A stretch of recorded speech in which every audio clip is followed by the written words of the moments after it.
Hello everyone, welcome. It's Monday night. It's that time again, isn't it? Monday the 10th.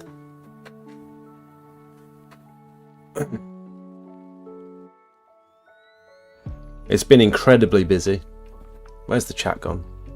Where are you lot? There you are.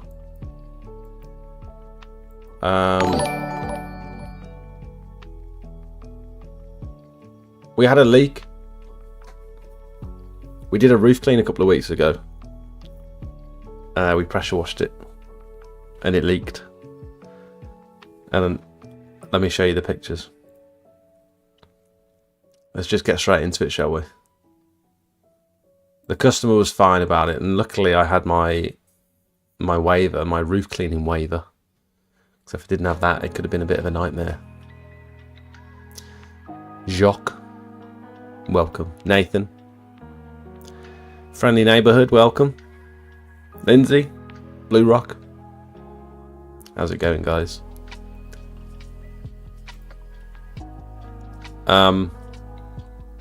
It leaked in the worst possible place as well, into his new kitchen, right on his kitchen counter. So this was the house. I'm sure some of you might have seen it on Facebook if you'd been following me. It's quite a nice roof to do actually, because we didn't need a tower, because I could do all the lower bits from the ground. And then for the upper bits, we literally just stood on the flat roofs and did it with the turbo, with the lance. It was like this all the way around, so it was really, really nice. But then in his living room, I think this is where the issue was. There was a little tile that had sort of slightly lifted, and I think we might have turboed under it slightly. However, so this is where it leaked, right onto his kitchen side. There was a big puddle here. You can't see it very well there, but here's the patch in question. But this is what I said to the customer on the day. There's a crack in the paint. There's a crack going all the way around, and this is all cracked here as well. And I said, after like 10 or 15 minutes of getting water into the plaster, I said, I don't think the paint would have cracked. So this could have been like an existing issue that we've just made a little bit worse with pressure washing. And he was like, yeah, I take your point. Because this is all sort of new. This beam going across here. Grime to Prime has become a boosted member. Thank you so much. Welcome. How you doing? First time I've been able to see your videos, Steve from Milton Keynes. Welcome, Steve. Very cool. Welcome to the chat. We do this every week, 7:30. Anthony, welcome. Lindsay, Robert, Jamie, Spencer, XTX, Fabian. I don't think I've seen your name in the chat before. Welcome. Congrats on the 46k. 46k what? Is that subscribers on YouTube? It probably is, because I was on 45 something, wasn't I? 46,078 subscribers. Beautiful. So you know what I found? Let me see if I can show you my subscriber metrics real quick. I just did it on my phone. So I had a plan a couple of weeks ago. I was like, I want to get to 50k. And I think the way that I've done that before isn't through my long form videos, it's through shorts, reels and shorts.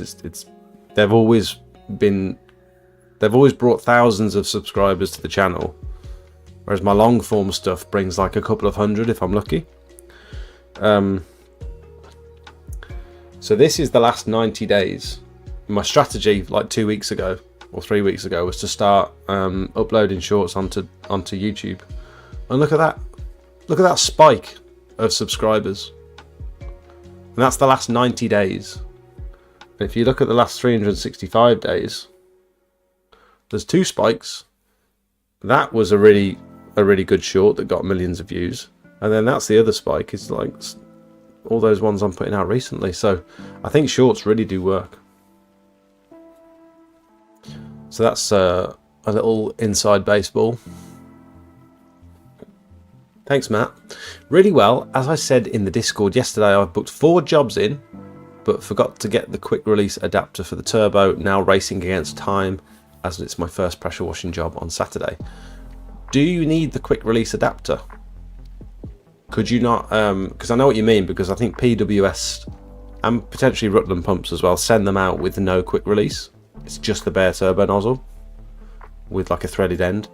But you could unscrew the quick release on the end of your lance and screw the turbo nozzle onto the lance itself. And that's what I'd actually advise.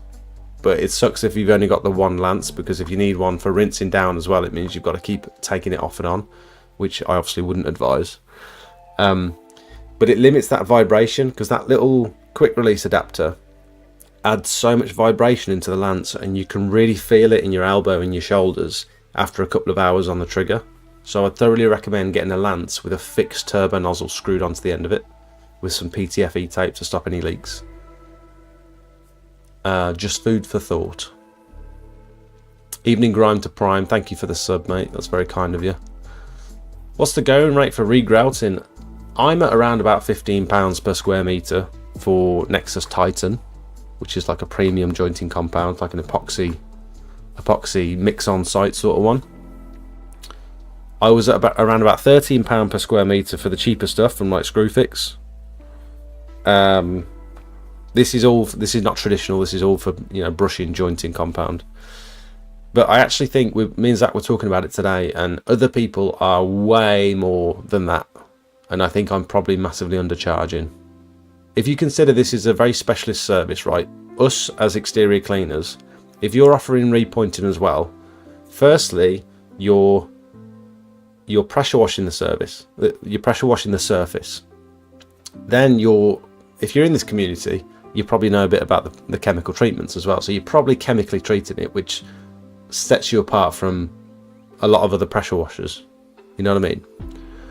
Thirdly, if you're then going in and grind it, not in this order, but if you're going in and grinding all the joints out and repointing it all, you're making that patio look brand new. And so you're saving that person the cost of a new patio. So instead of a new patio being £8,000, you might be charging £2,000 or £3,000. You've saved them money, you've prolonged the life of the patio, and you've prevented unnecessary work.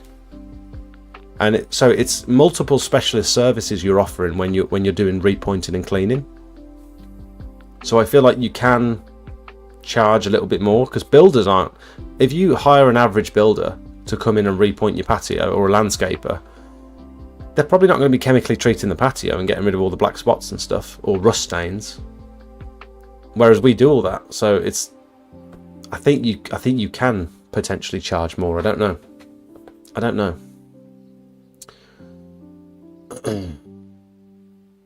I always think, like, God, if I'm in and out in a day, like if it's less than 50 square meters, we can grind all that, treat it, wash it, and repoint it in a day. I can't justify charging more than like 1,200 quid for that, surely. But then actually, when you look at it, £300 to £400 of that is materials, and there's 2 of you. Cost of the grinding discs, because they're not cheap. Cost of your chemicals, the fact that it's a very specialist service. I don't know, maybe you can justify more than that. I don't know. I'm trying to give my customers value while also just trying not to take the piss with it. Do you know what I'm saying? Have YouTube upped their short time to 3 minutes? Yes. Yeah, I spotted that a couple of weeks ago. They did it in November, but I hadn't noticed. So I hadn't been posting shorts on. My sweet spot with shorts now is 90 seconds, because you can do 90 seconds on TikTok, Instagram, Facebook, and YouTube. So that's what I'm going for now. So you might see that all of my shorts recently have been like 1.5 minutes long. Chat question: how did you find Jake? Shorts, long form, live videos, other platforms? That's a good question. I'd like to thank Jake and Matt for last week's pricing chat. It was amazing. Oh, you're very welcome. it was Matt's idea really, but I think it was worth it for a lot of people. It was a long old chat, wasn't it? I think Ryan from Curbside is due to be joining me tonight, but I spoke to him in a few days since we messaged each other, so we'll see if he pops in. Evening Tower Pro, welcome.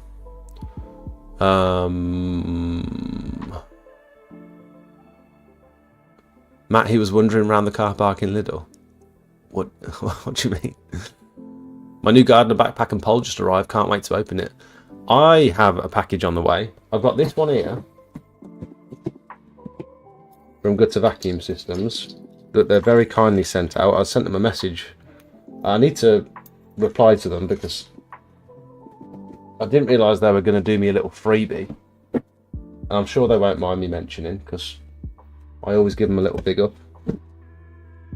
But I said my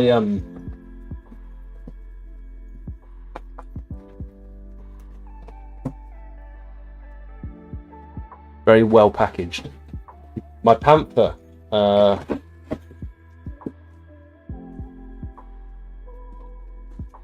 it's easier if I just show you.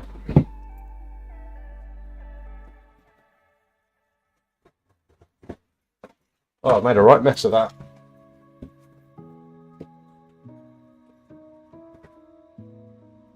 Oh, this packaging is insane. Hey, that's what I'm looking for. Oh, that feels very substantial. Doesn't feel that heavy on the back. This is a new frame for the bottom of my Panther because on the other one, because I've been smacking it around and bashing it all over the place in the van and around these people's properties and lifting it up onto roofs and all sorts. These welded tabs here, some of them have bent inwards, and so the body of the vacuum sort of falling through it, and two of them have snapped off. All the screws are still in place, but the tabs have bent in, and it's coming on to, like, I think it's over, well, it's around about the 2-year mark I've had this Panther now.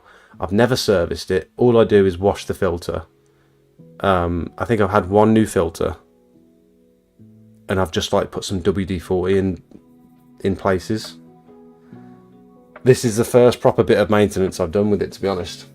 I should probably get the motor serviced. But shout out to Gutter Vacuum Systems, because I couldn't find this on their website, and I just shot them a message on Instagram and said, can you like organise to send one out to me? And next thing I know, they've sent me an order form, and heavily discounted to the price of £0. So these ones have got brakes on all the casters, which I didn't have brakes before on my old one,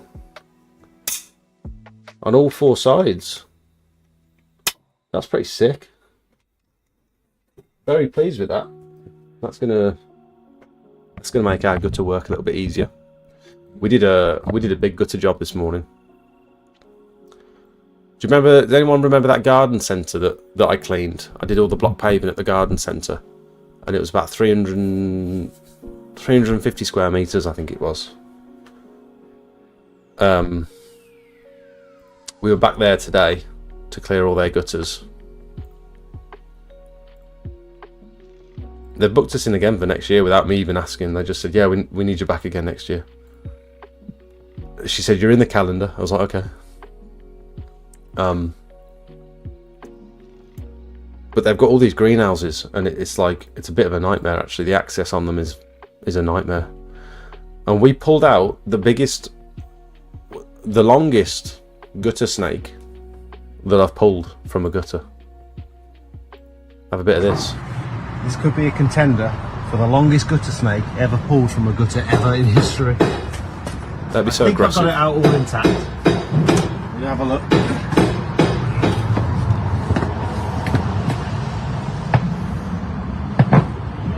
Oof. Did you roll it up? I rolled it, yeah.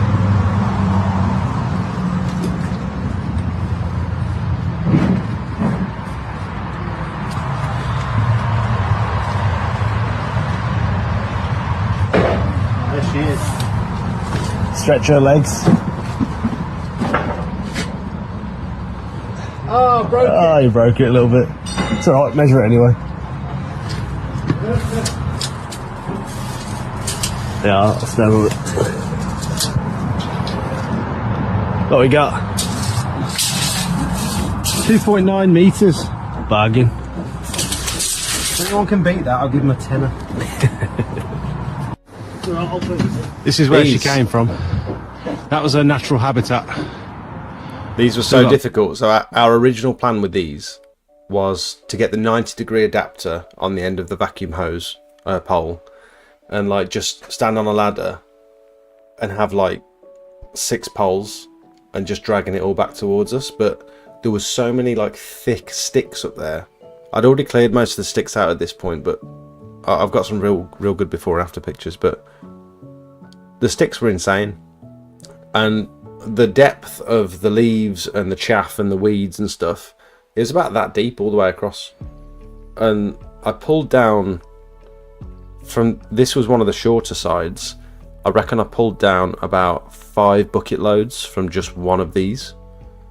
And so it's like, I don't think we could have done it with the vacuum, but luckily I looked underneath and this whole gutter is actually a girder. It's a metal, like galvanized girder in the shape of a gutter, and that's the way the whole greenhouse is constructed all the way along.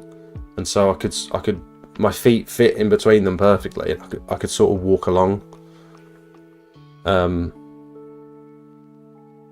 But that's the only way I could have really done it. No access for no access for a cherry picker or anything. I think a cherry picker was unnecessary, but right, back on. That is how we do it. Nice and clear.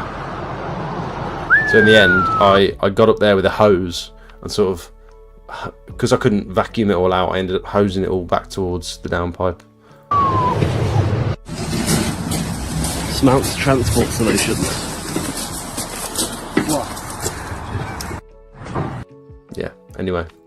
So that was our day today. Quite a tough day. I got wet boots within minutes, and I got wet hands, wet gloves within minutes as well. So I spent the whole day soggy. £15 per square metre on Titan, including the grinding. I'm more like £25 per square metre if you include the grinding. Yeah, other people have said exactly the same number there as well. So I don't know. Based on 50 square metres, which isn't a big patio, it's 750 quid. Yeah, yeah, you're right. It is cheap. I mean, even £20 per square metre is £1,000. Maybe I should be more like 20. Yeah, 25. You're probably right. Can you knock the brushing compound out of the joint with a pressure washer? I've not tested it in person with the Titan stuff, but I doubt it. Maybe after like 5 or 6 years, but the Titan, in comparison to like a normal brushing jointing compound, it's a epoxy that you mix on site. You use a paddle mixer. You pour the epoxy in, use the paddle mixer. With the other ones, you sort of tip it onto a wet patio and sort of combine it with water and make it into like a slurry and push it around. And within a year or two, even if it's installed correctly and pushed down into the joints and tampered and all that sort of stuff, if you go at it with a bit of pressure, it's going to come out. It's just not designed to. I'd put more. The Nexus Titan. This isn't sponsored or an advert or anything, but the Nexus Titan is literally advertised.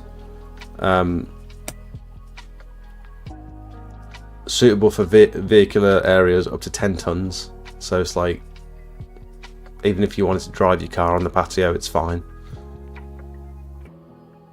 So this is like the only jointing compound I'm using now. I'm not going to use any of the cheaper ones because I can almost guarantee the work a little bit more. I won't, but I could if I wanted to.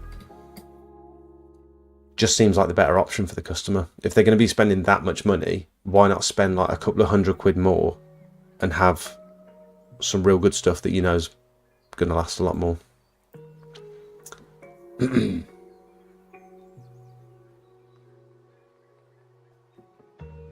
What's the going rate for tarmac paint / sealer?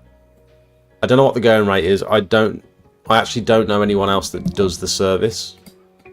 I've not spoken to anyone else that does it, but I'm at around, because I've sort of worked it out with materials and stuff, I'm at around about £12 per square metre. Where do you get your grinding discs? I'll show you.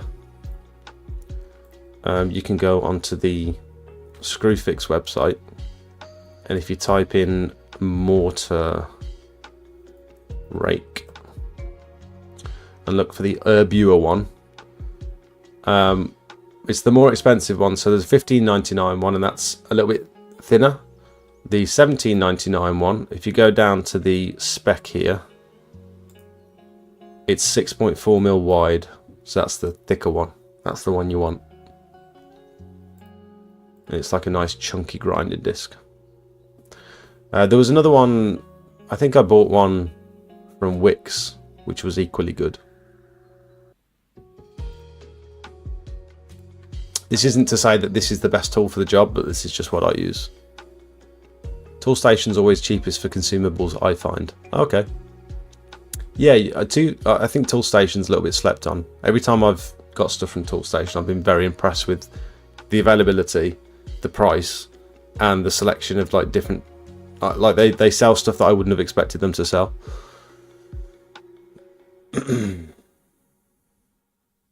I wonder if Bee's Knees, welcome. You're right, mate. Is it where you flooded your van? Yes, it was. Yeah. Evening, Peter. I got my 1-year Orange membership star a couple of weeks ago. Woo!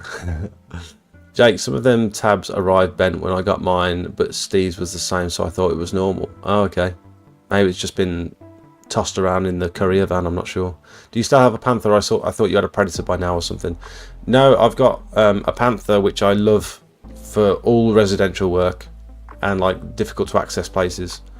And I've got the GVS 3600, which is the bigger Mama Bertha, which is bulkier.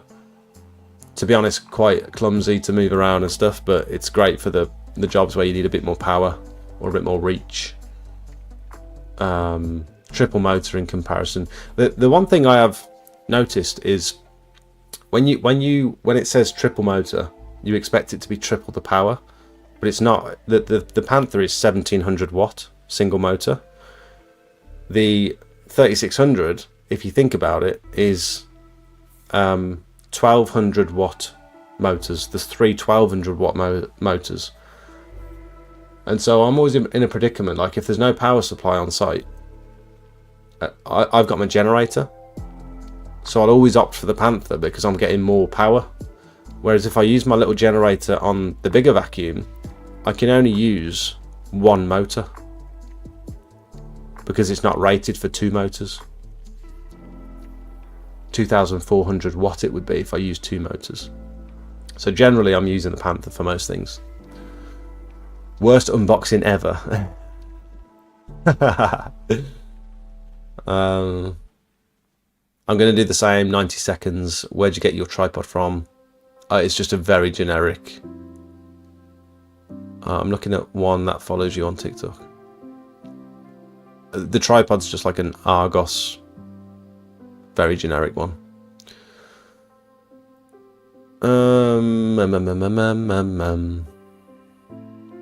Is this the gutter snake? Yeah, it is. Nice Burmese.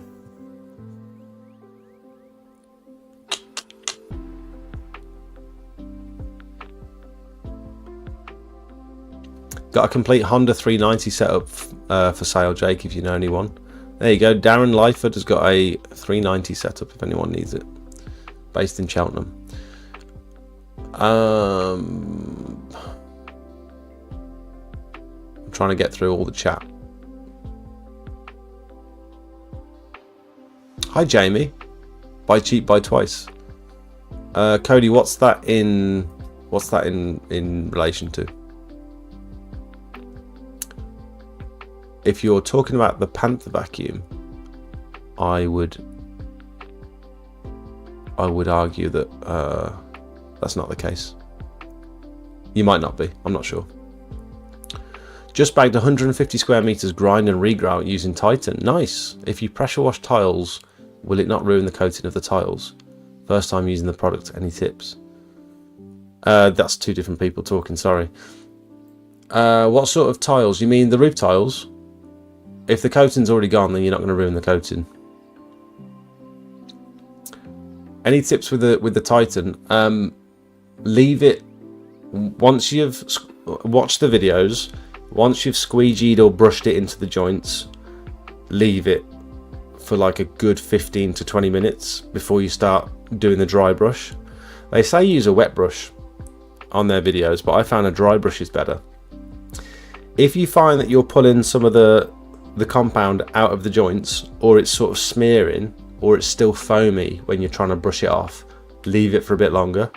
I was so scared that because it's epoxy, that it was going to set on the face of the slabs, but it doesn't work that quick. It takes like a couple of hours for it to fully cure, so you've got time. So you sort of push it all into the joints and smear it all over the surface, leave it and be patient, and then when it's starting to dry, you can just lightly brush it off with a soft broom. Like I said, if it's sticky or if it's smearing around the surface, it's not ready yet. You need to leave it longer. Big up Jake, quick question. If you were buying a Honda 390, what pump would you go for and why? I'd be at around about 21-200 like Darren XTX says. I can't give you any advice on which brand pump to go for. I'd just go for a recognised brand. I've only got experience with Interpump. Actually, I think I've got an Interpump and an AR. Arobi Verbi or whatever it's called. It's an Italian name, I think. I know nothing about pumps. I've got no experience with... I've only got experience with 4 machines. That's the ones that I've owned. Just starting up a business. Nice one, Callum.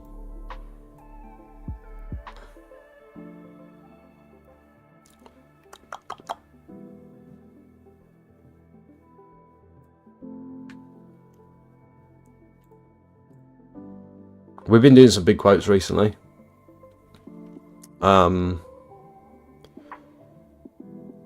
Oh, here's Mandy's roof, by the way. Sophie's mum's roof. After we pressure washed it, the biocide's like doing its thing now. That's Jakey's ankle, by the way. Let's talk about this for a sec. Jakey's been playing rugby again, like he does every Saturday, and he's absolutely mashed his ankle, so he's not working at the minute.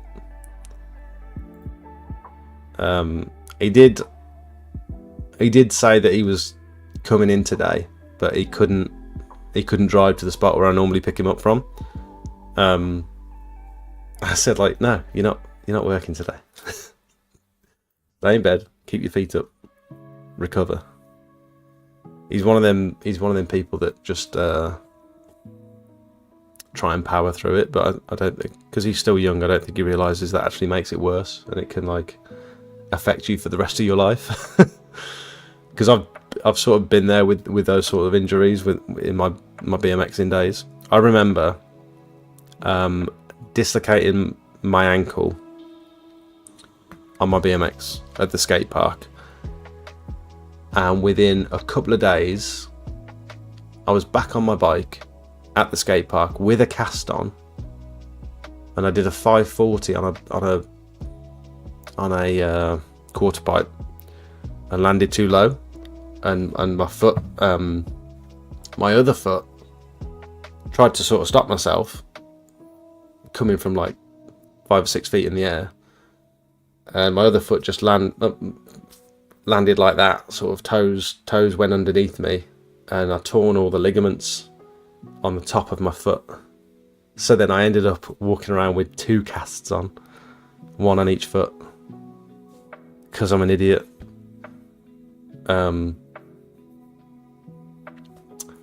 That's sort of the reason I stopped riding. I think I was getting injured so often, and I wasn't giving myself time to heal. Jointing compound, buy cheap, buy twice. Cody, yes, but it's also very hard to know what the difference is with all these different jointing compounds, because you don't really know what's in them and why one's better than the other. A lot of the time it is down to how it's installed. some people don't really fill up the joints when they're applying the jointing compound. They just sort of brush it in and leave it. And actually, they've got like a cavity that deep underneath it that should have been filled up. The best thing to do with the jointing compound that you have to tamper is brush it, tamper it in, brush it again, tamper it in again, and then back brush it and fill it to the top so it's flat, instead of leaving like that sort of. I don't think it's called a tampering tool. It's like the tool that you use to compress the joints. You can make it look pretty by scoring it along, but apparently people say that's where puddles will form, and it'll freeze and it'll pop the joints. But I don't think that happens with jointing compound because it's permeable, so the water sort of disappears into the joint rather than sitting in that crease. Maybe it does a little bit, but I think that happens with traditional sand and cement more than jointing compound, maybe. I know it doesn't work this way, but 2 Panthers equals 3,400 watt. The Predator, etc. are 3,600 watt. Panther will do most jobs. Predator is good for long reach. Yeah, so I think the way Julia described it to me is if you're using like lots of poles, you might not. I think by the time that the suction on the vacuum, by the time it's had to draw through all those poles, you might be losing suction at the end, whereas the bigger vacuum sort of negates that.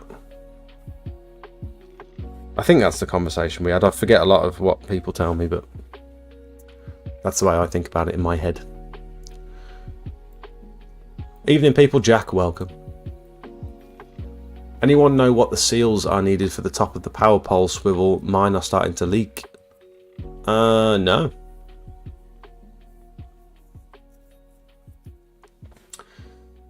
The swivel? Oh, there could be an O-ring in there. You mean in the quick release part? There could be an O-ring inside. That's surprising. I've used mine a bunch of times and it's not leaked once. Interpump are also Italian, are they? Okay. Have you ever considered using Berthoud knapsack? Berthoud knapsack for chemical hypo treatment. I'm currently in lawn care and that's what we use. Never heard of it, but I'm going to have a little goog.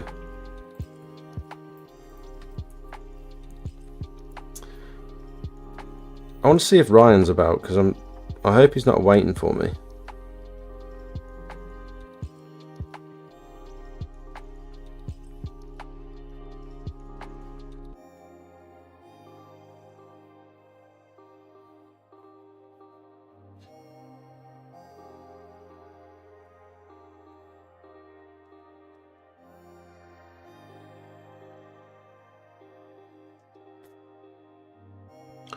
Oh, is this like a pump sprayer?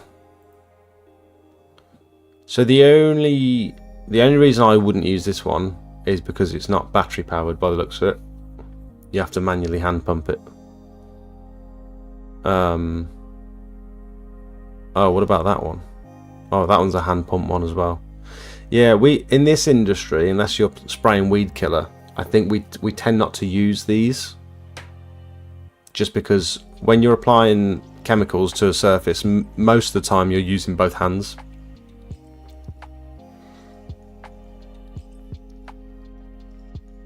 I mean, if it works, it works.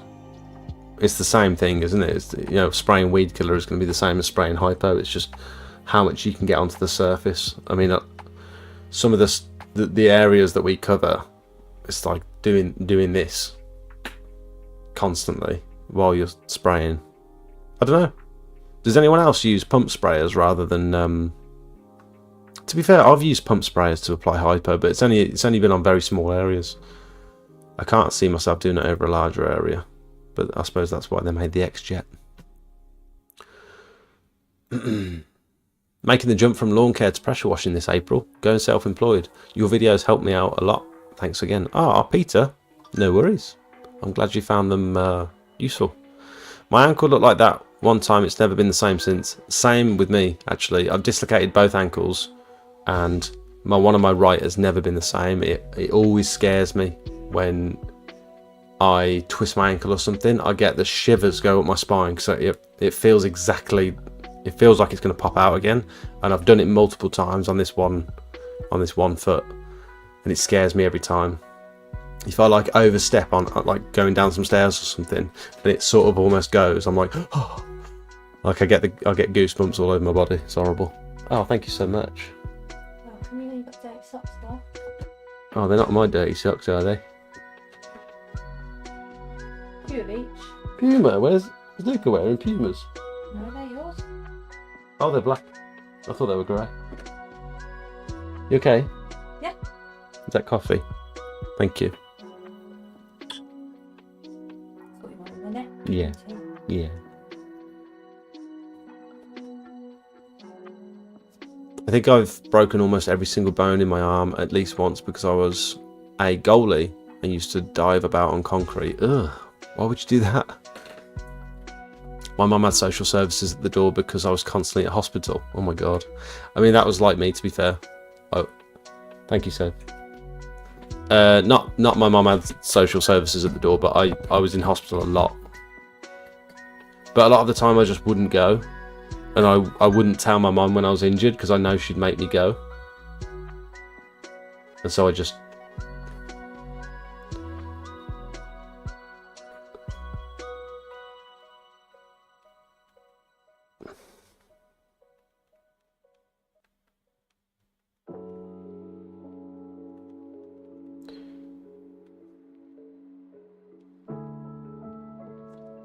I think Ryan forgot. But I almost forgot up until a couple of hours ago, so it's all good. What type of coverage do you get with one tub of Pro Joint? It depends on the size of the joint, and I know that's not a very clean answer, but I think generally around about 15 square meters per tub, generally. The tubs are quite big.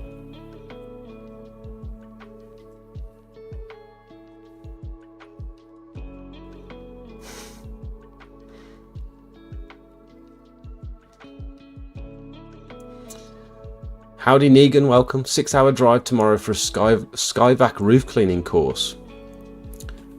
Skyvac roof cleaning course? What? That seems like two different industries. They sell vacuums, but they do courses on roof cleaning. That's interesting.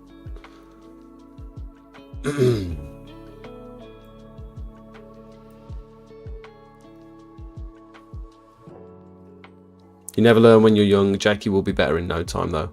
I mean, he's upset because he wanted to play every minute of every game this season in rugby. That was one of his goals. And his physio has like taken him out of the game. They said he can't play. So I think he's quite upset about it. But I asked him, like, are you going to recover? Are you going to take it easy? Or are you going to go to the gym tonight? And he's like, I can't get to the gym because I can't drive. So yeah, but would you go to the gym if you could get there? You probably would. I suppose there's stuff you can do at the gym even with a bad ankle, but yeah, I don't think he's going to be taking it easy, personally. He'll probably be back to work in a few days if he has his way. It's unlikely to blow the joint. It would need drastic drop in temperatures over a short time for that to happen. Like you said, it's permeable. It's a permeable compound. Yeah, a lot of people say. I had loads of comments on my videos, especially on the shorts, saying you shouldn't leave the joint like that, like tampered. I call it tampering. I guess it's similar, because yeah, the water will sit in that well. To be honest, I haven't got a preference as to how it looks. I think it looks nice flat when you top the you press it all down and then you top the joint up again to the top and leave it flush. I haven't really got a preference. I think it's neater when it's flat. Decided I want to make a go at pressure washing with a bit more than a few £100. Started a side hustle creating leaflet, invoice, business card designs, etc. Just soaking up the pressure washing knowledge at the minute. Nice, Anthony. Anthony? Sorry. I never know how to say that name. Not the quick release part, the part where you can change the angle. Oh. I know which bit you mean. It's this bit, isn't it? you can sort of loosen the thing on there, and it's the wiggly. It's the wiggly. It's just what it is. You can get them from most places. I think PWS would sell them, Rutland Pumps would sell them, AC Pressure Washers, PWSAS, Nyclean in Northern Ireland. They'd sell them because they sent me a free one, which I still haven't had the chance to use, but I appreciate it nonetheless. So this is the straight version of it. But the one you're talking about, I think, has a little wing nut on here, or like a, yeah. Jake, what do you think that new switch tip on Rutland Pumps could be a game changer? Very bold of you to say the words game changer. We don't like that phrase around here, Harry.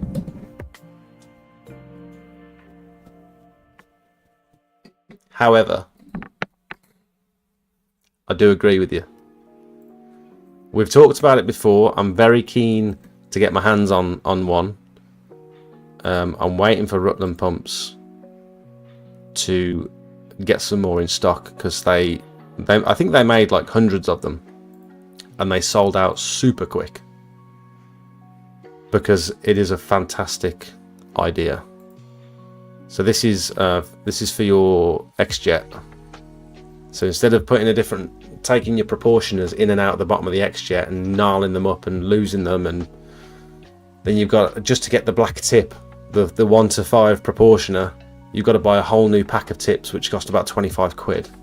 They've made this, which is like 5 tips.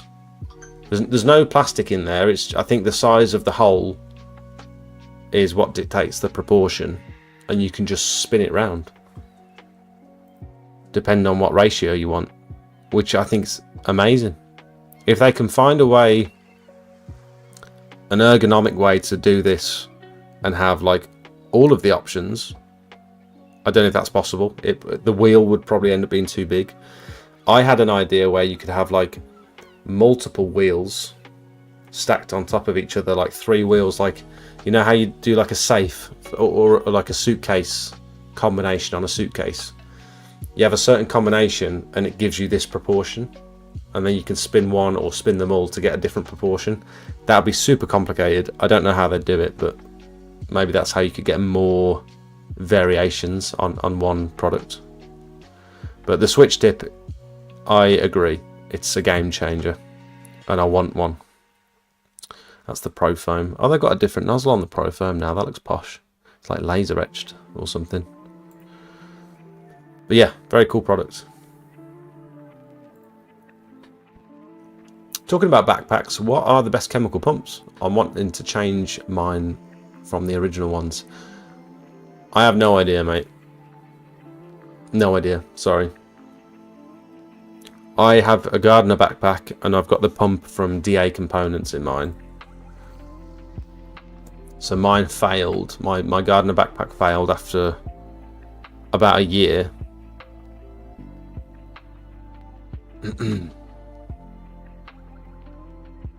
Because I was running chemicals through the stock pump, which you shouldn't. It's like a pure water pump. But you can buy this chemical pump, which is a direct replacement. Not that one. It's a direct replacement for the Gardner one. But it's suitable for chemicals. So when my pump died, I think the battery died at the same time, like a similar time as well. So I replaced the battery and I replaced the pump for one of these. It's like a direct replacement. You haven't even got to do much faffing around with the wires. It's very simple. So that's what I'd recommend. Mine's still going strong. I had a quote today and said the jointing compound shouldn't come out when it's pressure washed. Any advice on this mistake? You could... So first of all, if you're installing jointing compound, what I would recommend every time is say to the customer, look, once we've cleaned, chemically treated and repointed this patio, you want to maintain it now. You don't want to be pressure washing it every year. You want to be doing like a 6-monthly biocide treatment to stop it from going green. You shouldn't have weeds coming up because you've repointed it all. But instead of getting it to the point where it needs pressure washing, instead of waiting like a year or two, just stay on top of it every 6 months now and just do biocide, just soft wash it. Even hypo, just if it's Indian sandstone and stuff like that, just hypo it and soft wash it. You shouldn't need to pressure wash a patio that's been repointed like a year ago. So that's where you can start like upselling maintenance packages and ongoing maintenance plans.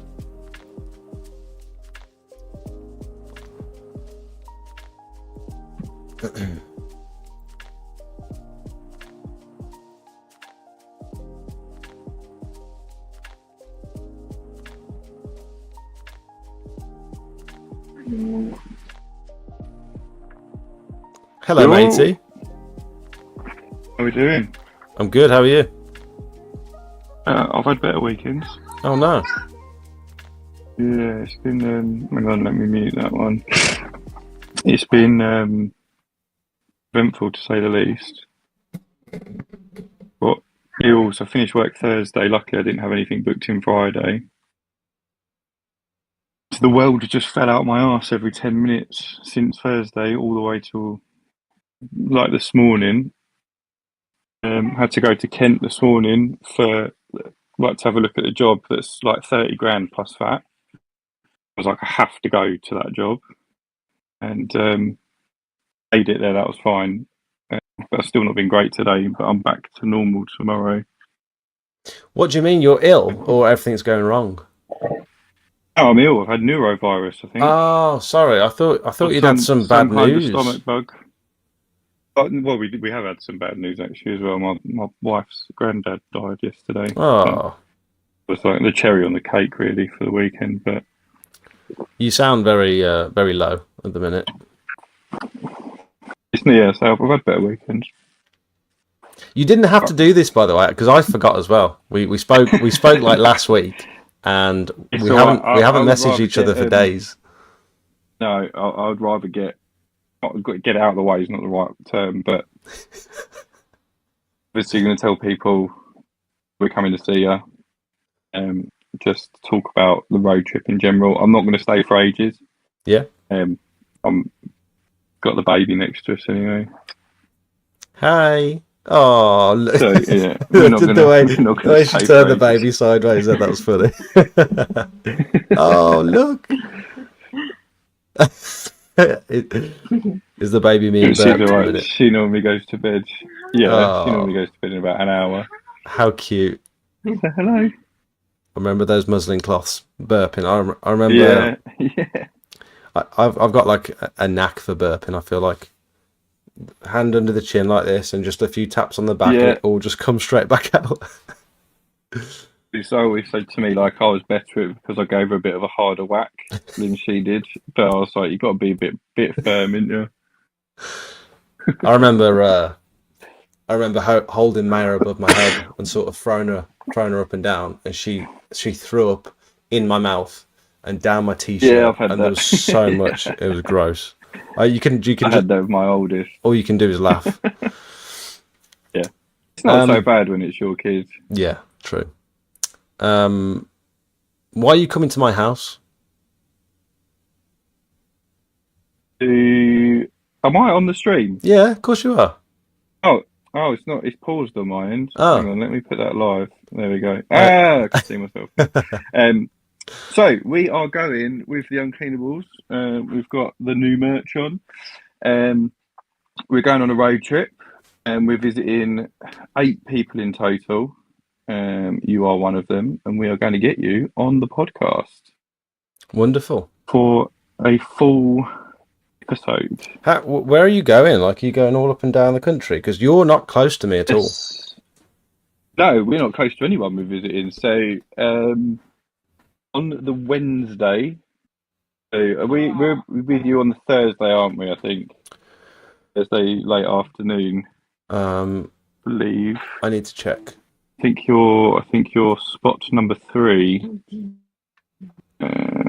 Where have I got it written down? Thursday afternoon, around about 4 o'clock. Yeah. Yeah. So start on the Wednesday. We're going down to Surrey, and we've got Focus Window Cleaning and Lee Pryor, both well over £2.5 million window cleaning businesses, both based in Surrey. Both run their businesses very, very differently. So I'm very, very excited to talk to both of them and get their views on how they built their business, how they grew, some of the stuff some of the mistakes they made as well on the way.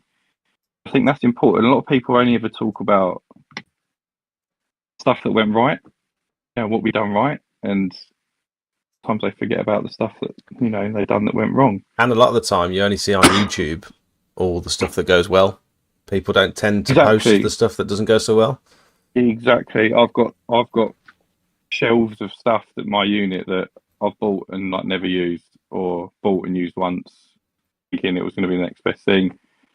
And I'm sure these guys have got all sorts of stories like that. So yeah, that's day one. Unfortunately, we haven't got to stay in a hotel that night because they're south of us and everyone else is north of us. We're just going to swing back home, stay at home. And Thursday morning, we make our way up north. So we're going to see Paul and Josh at See It Clean. They've got a fairly big size window cleaning business, around 1,500 customers. They're trying to double this year. That's their goal for the year. They're trying to get to 3,000 customers. So that's effectively doubling their revenue in a single year, which is already quite large. Big feat, but they've got some really good stories to tell. Then we're off to a guy called, I forget his name, but it's Potter's Window Cleaning. And he owned a £17 million vape business before he started in window cleaning. I'm sure there's a story there. I was going to say, that's a weird transition.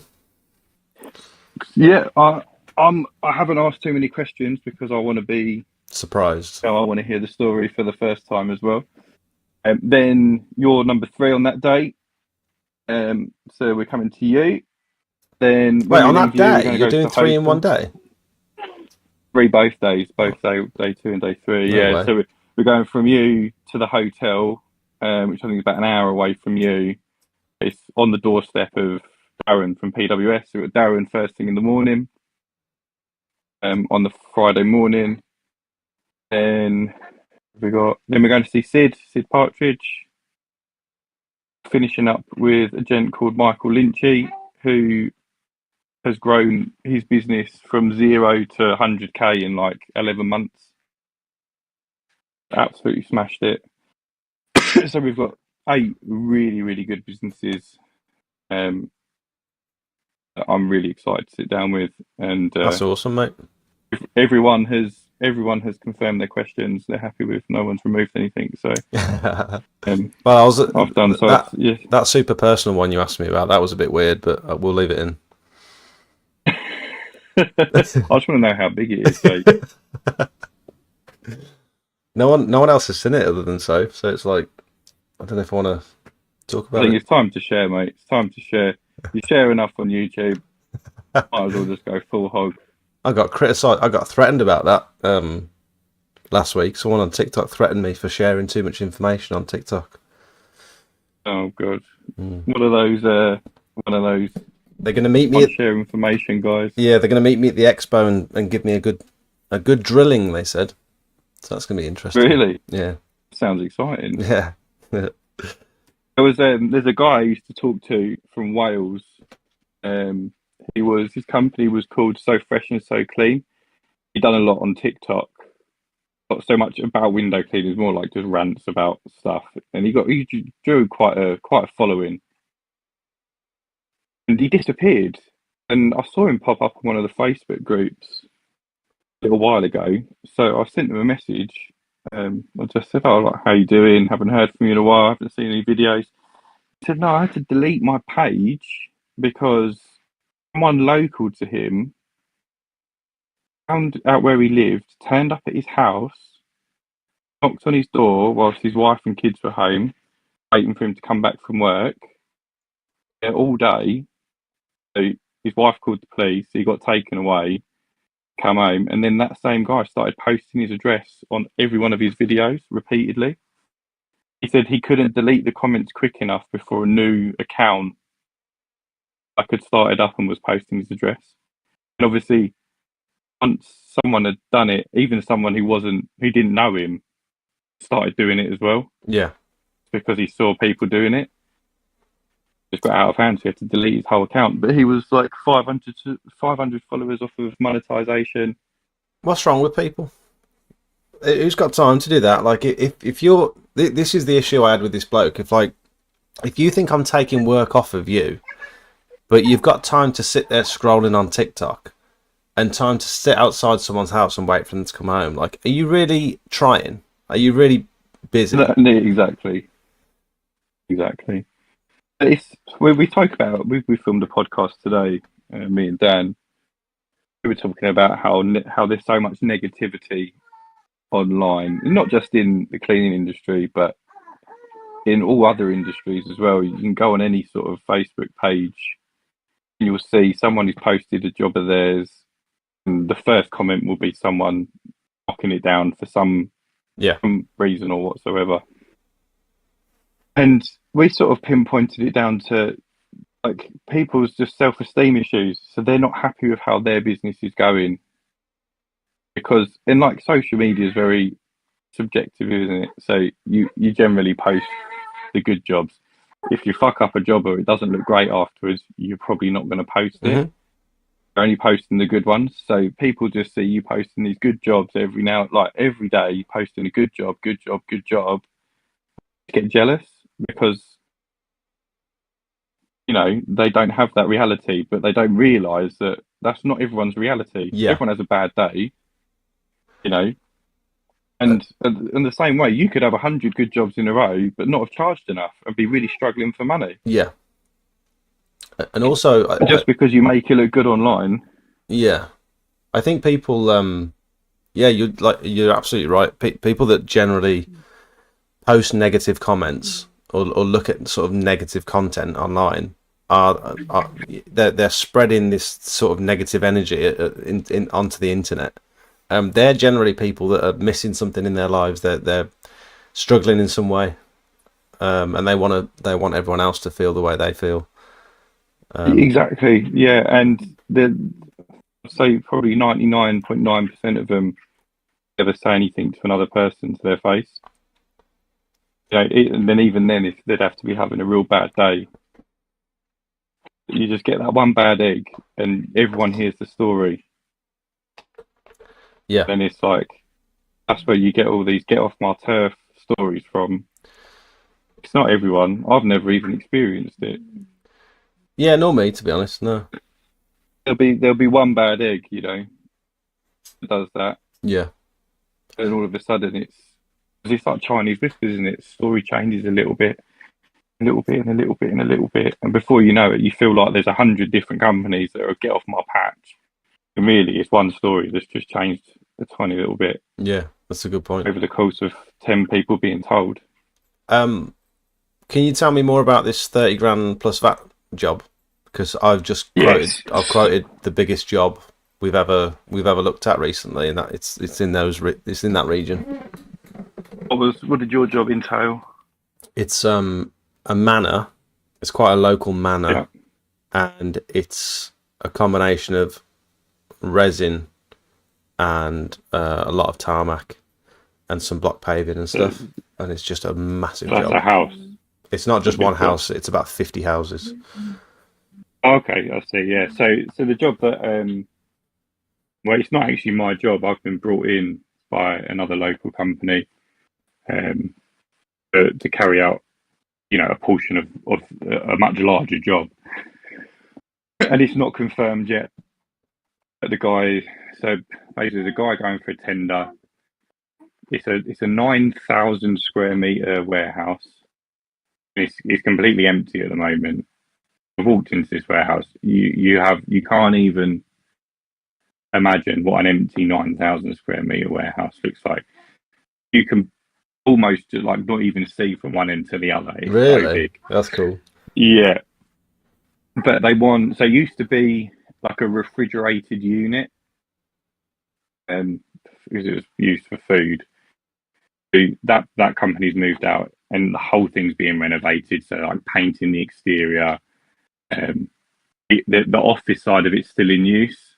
So the job won't go ahead till August if it does go ahead, because they're still sort of transitioning out. But in short, we've effectively got to clean all the roof cladding internally, all of the walls internally, nothing externally apart from the windows, and then basically there's pathways all the way around the building, 300 car park. So where all the lorries go in to the warehouse, The there's loading about bays and 30 stuff. bays. There's a portion between the wall and the drain. It's about 8 meters by about 100 meters on one side that needs doing, and the rest of it's being done by a road sweeper. So that's all needing pressure washing and treating. It's a fairly straightforward job. Just big. Just massive, yeah. It'll be. I'm hopefully taking someone on full time in March, April time. Oh, nice. That's all. I'm ahead of my plan to what I want to bring in before he joins the moment. So fingers crossed that all goes ahead. So it'll be me and him, and then I'll bring Dan in on that one and another fella who I'm friends with from London. So it'll be 4 of us for probably about 6 days, and then I'll probably just finish it up. When you say the last couple of days. when you say you're ahead of your plan, this is what's always impressed me about you, is that you're very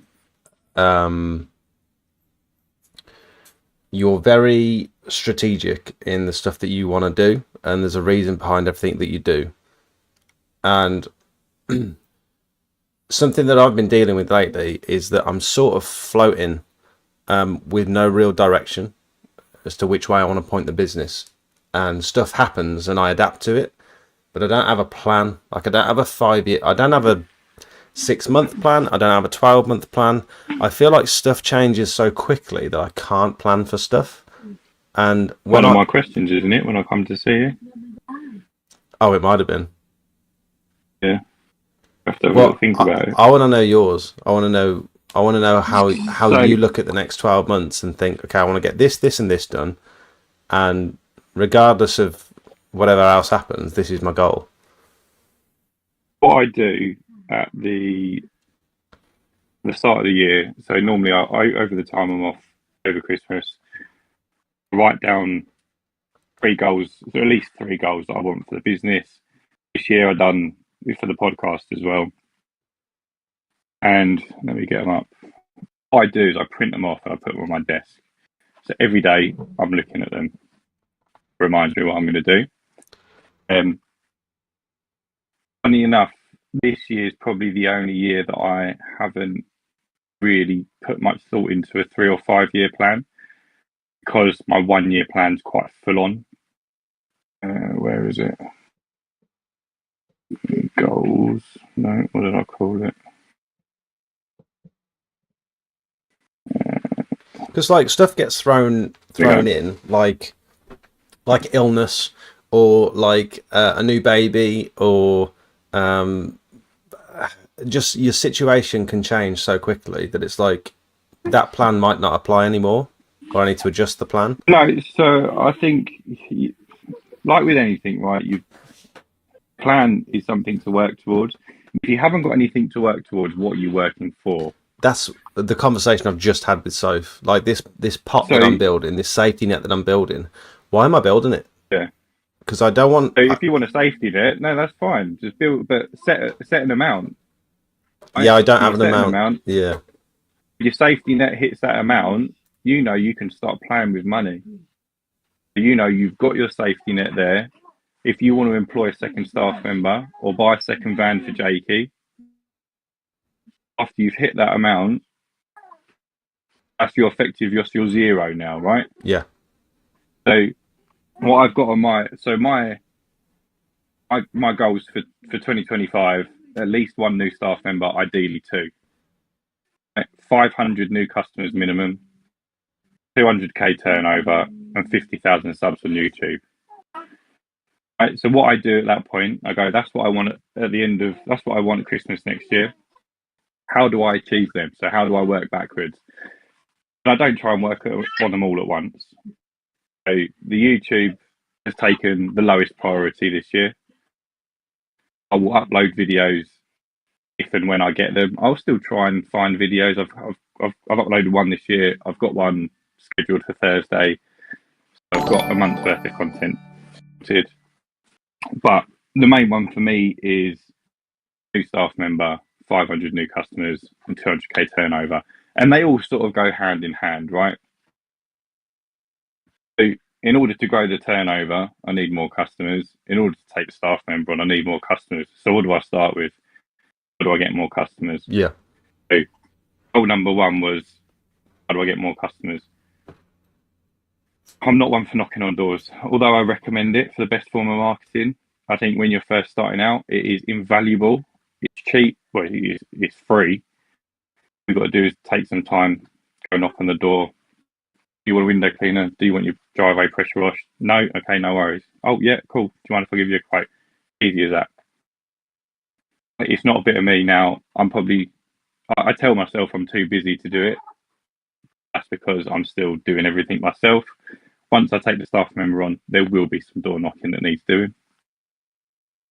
I've chosen to go down the Facebook ads route primarily. Have you done that yet? We also tried some Google. Yeah, so I've been doing it since the start of the year. Because I'll tell you how it's going. I just tried to run a Facebook ad campaign, and the second payment came out of the bank account. It's like 12 quid or something, because it was multiple days. And they put a block on my card, and so I can't make any online purchases because I've got like a fraud block on my card, and then all of my transactions were getting sent back, and so my Facebook ad hasn't ran at all, and now I've got a card that doesn't work. Yeah, I'll tell you why I know you're not spending enough. Well, it was. So I'll tell you for why. So since January, let me just date. So since cost and date range since 1st of January to today, I spent £1,000 on Facebook, which is a lot of money, really. And over half of that is been working out what works. So with Facebook, because you're interruption marketing, it's not intent based. No one's looking on Facebook for your service. You're putting your ad in front of them, hoping that they think they want what you're offering. So the best thing you need to do is have some sort of offer, ideally, because you want to capture their attention. You need a bright signal dancing ad. You've got to keep it super simple. So I've got bright yellow background or bright blue background. I've got two ads on it at the moment. Reliable and regular window cleaner. We cover these areas. Get an instant quote. That's all it says. It's a good idea. Right. It cost me about £5 a lead. So over the course of January, I've spent £400 after I'd spent some money working out what worked. So I probably spent about £500, £550 in January. Spent an additional £150 on Google, which brought nothing in. You have to spend that money to work out people aren't looking on Google for window cleaning. And well, saying that, I could have left it on another week and got a school looking. Can you afford to lose 150 quid a month on the basis of you might get one big commercial client? I had to put my money sort of where I thought it was going to work better for me. And knowing I'm £5 a lead, 150 quid is 30 leads, Yeah. Right? Yeah.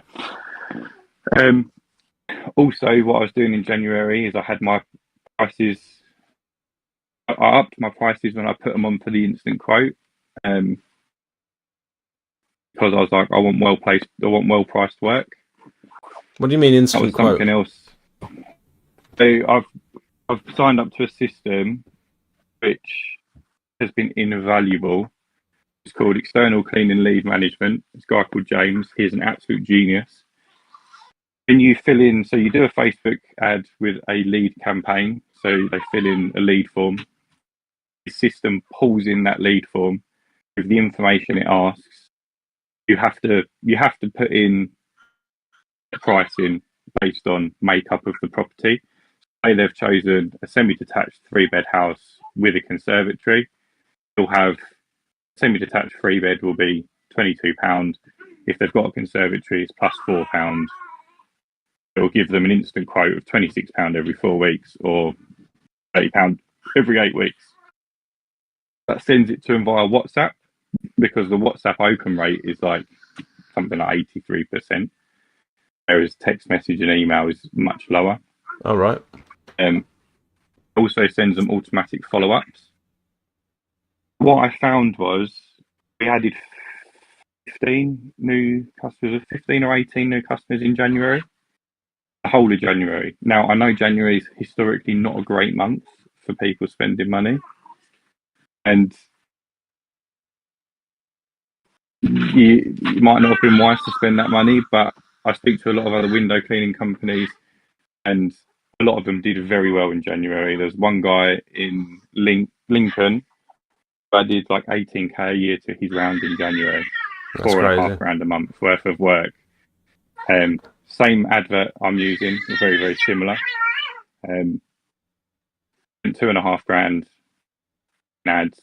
I did 4.5 grand in first clean value. So it's cost him nothing. Yeah. And 18k a year's worth of residual work.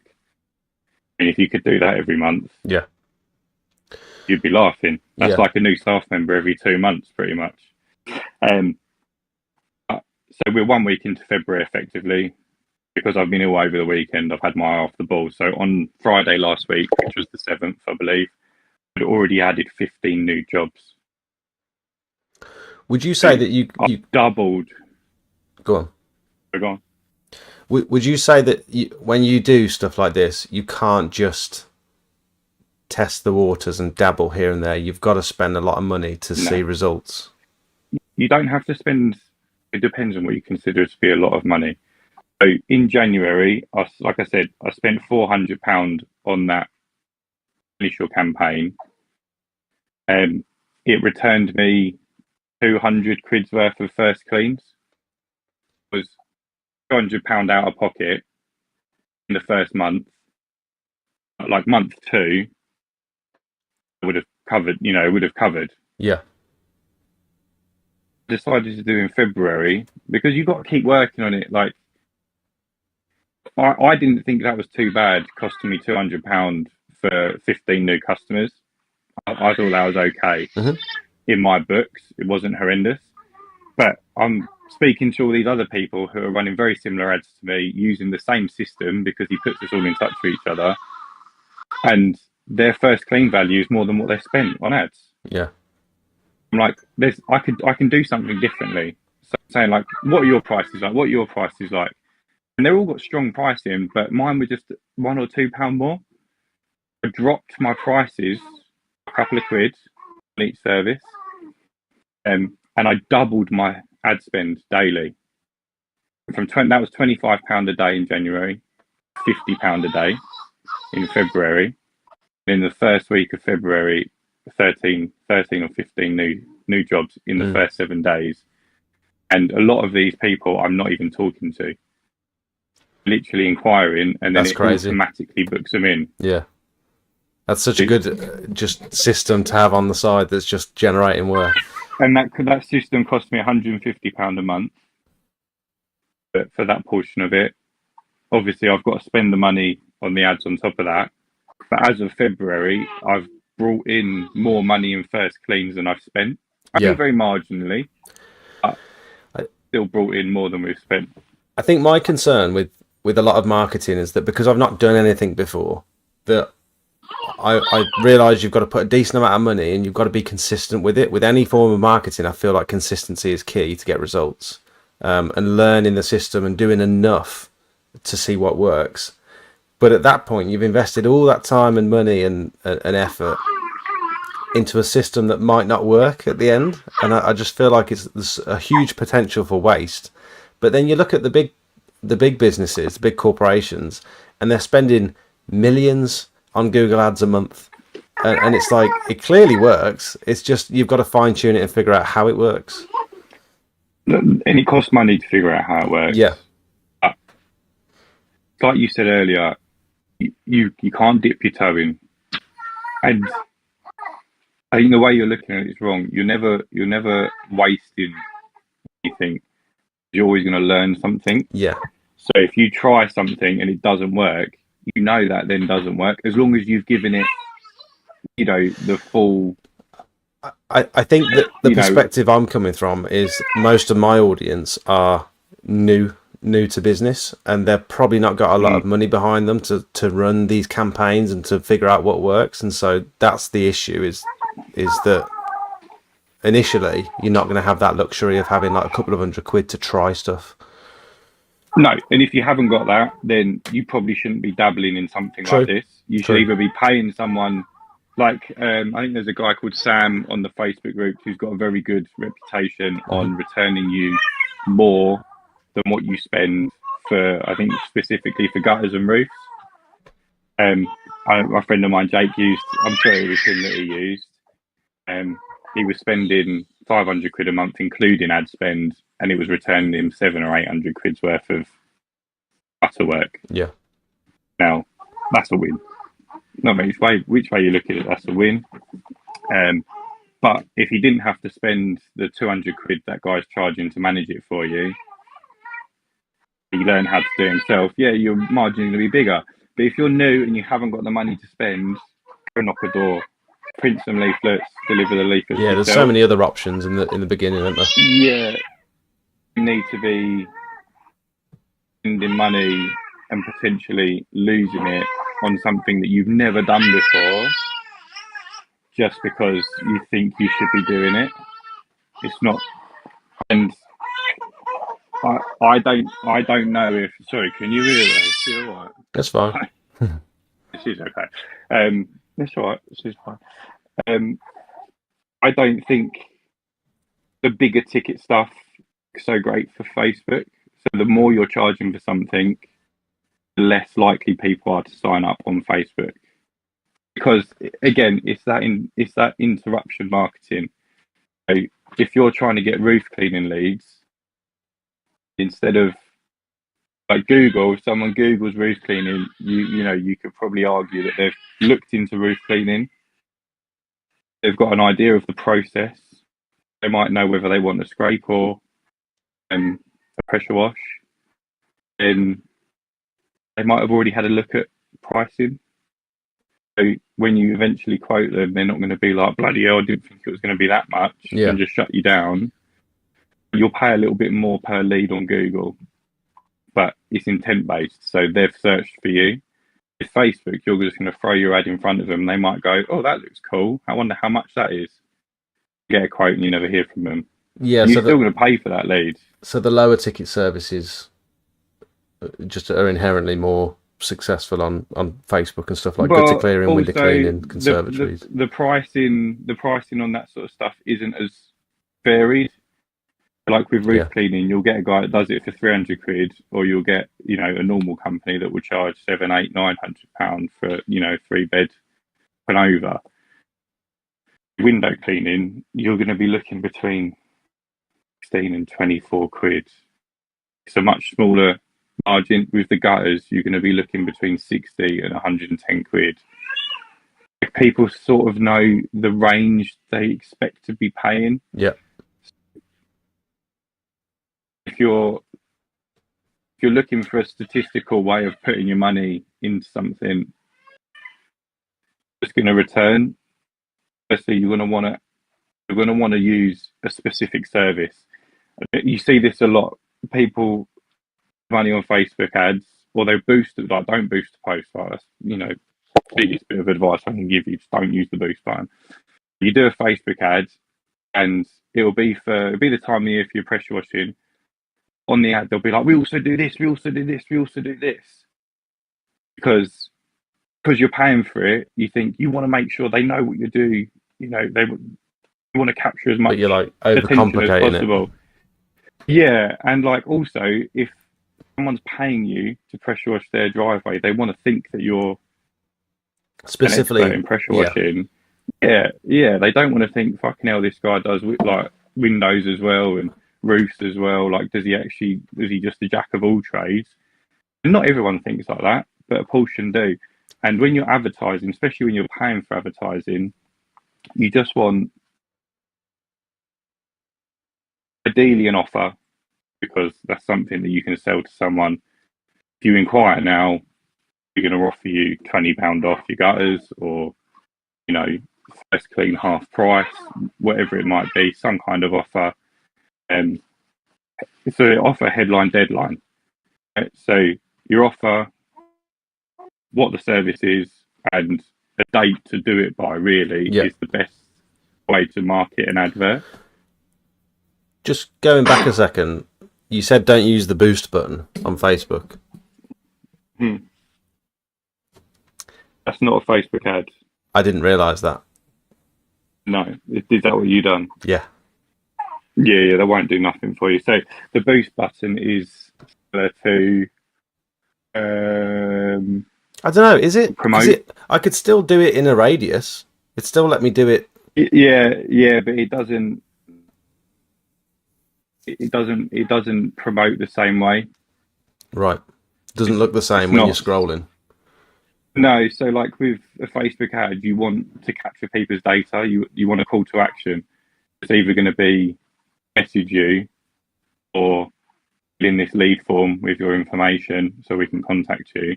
With the boost button, it's just promoting whatever post you've put up, isn't it?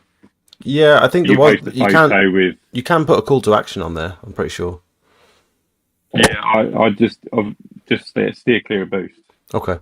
It's just the best bit of advice I can give to anyone. It's not. Do you advertise when you're doing your Facebook ads? Are you doing Instagram as well, or are you not including Instagram? I believe it covers Instagram. Because it asks you if you want to include Messenger, which I don't know who's advertising on Messenger, Instagram and Facebook, and I think you can do WhatsApp as well. It charges you for people who see it. So if they see it, it's money well spent. And if they can put it on WhatsApp, but if it goes on, I think you can put it like WhatsApp stories, can't you? Yeah. No one watches them. So if your ad comes up on, you might be one or two people that see it. The effort you're going to go through to turn it off here, turn it off there. And fair enough.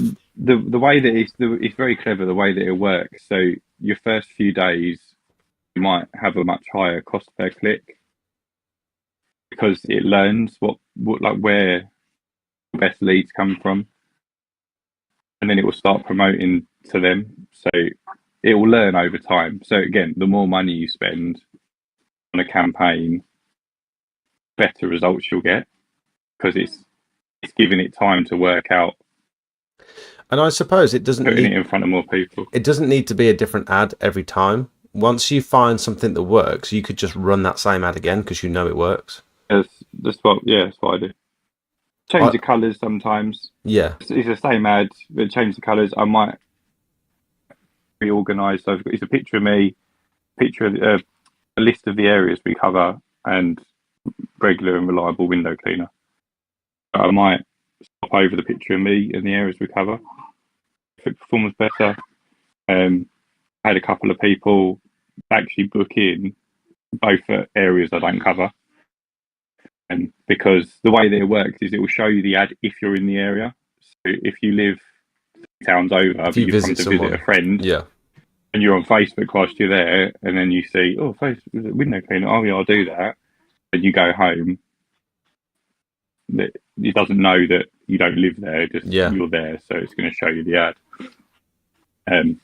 It's but going back to just bringing that back to the reason why I've been a little bit more dialed in with that is because I sort of crunched my numbers, and for me to comfortably take on a staff member, I wanted to add 60 new jobs between now and March. And then the fella that I'm taking on, he used to work for me in my last business. He needs to give a month's notice. So if I hit the 60 before March, I could say to him, give you a month's notice. You can start first week of May. And then that gave me all of April to add another 20 jobs a month. We would have had 80 by the time it came round. Yeah. At the moment, I'm on 36, I think, for the year already, and the first week of February. You're very organised. You're a numbers guy, and I wish I had a little bit of that in me, because I struggle with all that. I struggle with the organisation, and I struggle with planning. I struggle with setting goals, and like, just seems a little bit all over the place. And I'm doing lots of things, but I feel like I'm not necessarily doing any of them very well. And so I I think just once need to. you hit past that 100k revenue mark, you do get forced to be a little bit more numbers orientated, whether you like it or not, just because it's a lot of money in play.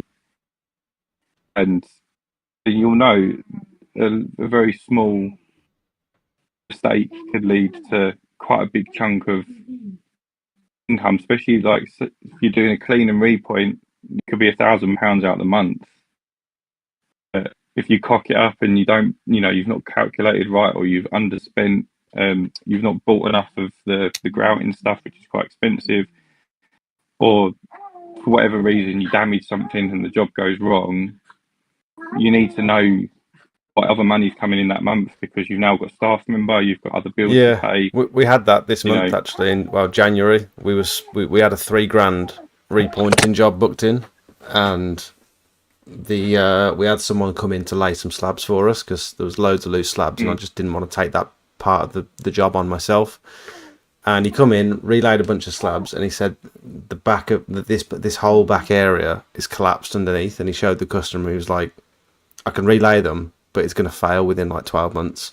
So what we can do is like dig it all out for you, set the foundations again, and then relay it properly, and then have Jake come in afterwards.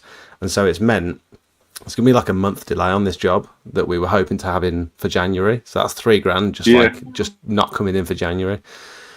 So, and the time that you'd put aside for it as well, you find that out probably as you were going to do the job, or a couple of days before you was meant to come in. Yeah. Haven't got time to fill that with another £3,000 job. Yeah. Yeah. It's very easily done, and that's why, particularly when you take on a staff member, I think you need to be a little bit more numbers orientated, so that like you're responsible for their livelihood. It's a stressful thing, and I don't like being stressed, so I'd rather be on top of it. Yeah, but it's also as a business owner, you're wearing so many different hats. It's hard to be the numbers guy, and the guy that orders all the materials, and the guy that's scheduling the calendar, and the guy that's sorting out the leads and doing the quotes, and then being on the tools at the same time. There's so many jobs that you've got to do, and I just don't understand how people find the time sometimes. Yeah, it is difficult, and I think a lot of the struggle with, we're in a very difficult sized business. So if you had another 2 staff members and double your income or triple your income, you could outsource a lot of that work, and all you'd have to worry about is sort of quoting, bringing in more leads. You wouldn't necessarily be on the tools. Yeah. You could have one of the guys, like Jakey, would know how to order the materials, a company card, you order the materials, you manage the other 2 lads, and all of a sudden you've got time to think about the numbers, bringing in more leads, worrying about what marketing you're doing. Yeah. It is difficult when you're at that 100k mark, where you've got that weird in between. You are still doing a lot. That's why at this stage, especially like when you go back registered, they say 100 to 120k is like the worst position to be in, because you're almost losing money, because it's like you need to push through that as quickly as possible so that you can carry on getting on top of that additional step of money. You've been back registered for about 6 months now, haven't you? Not quite, about 4 months, yeah. Has it been difficult? Have you found a lot of customer? Your conversion rate when it comes to quotes and stuff, are you still about the same, or is definitely noticed a drop? But not that I want to say I conceded defeat, but obviously where I've dropped my pricing a small amount, so it's not quite 20%. It's about 10%. I've dropped the pricing, and I haven't done that with the bigger services. But I have found myself saying we'll cover the VAT to get the job booked in if Right. it's a slightly larger job. Yeah. But my pricing was already quite strong to begin with. Do I you didn't. have you found that it's helped you out in commercial environments where people are taking you a bit more seriously, or not really?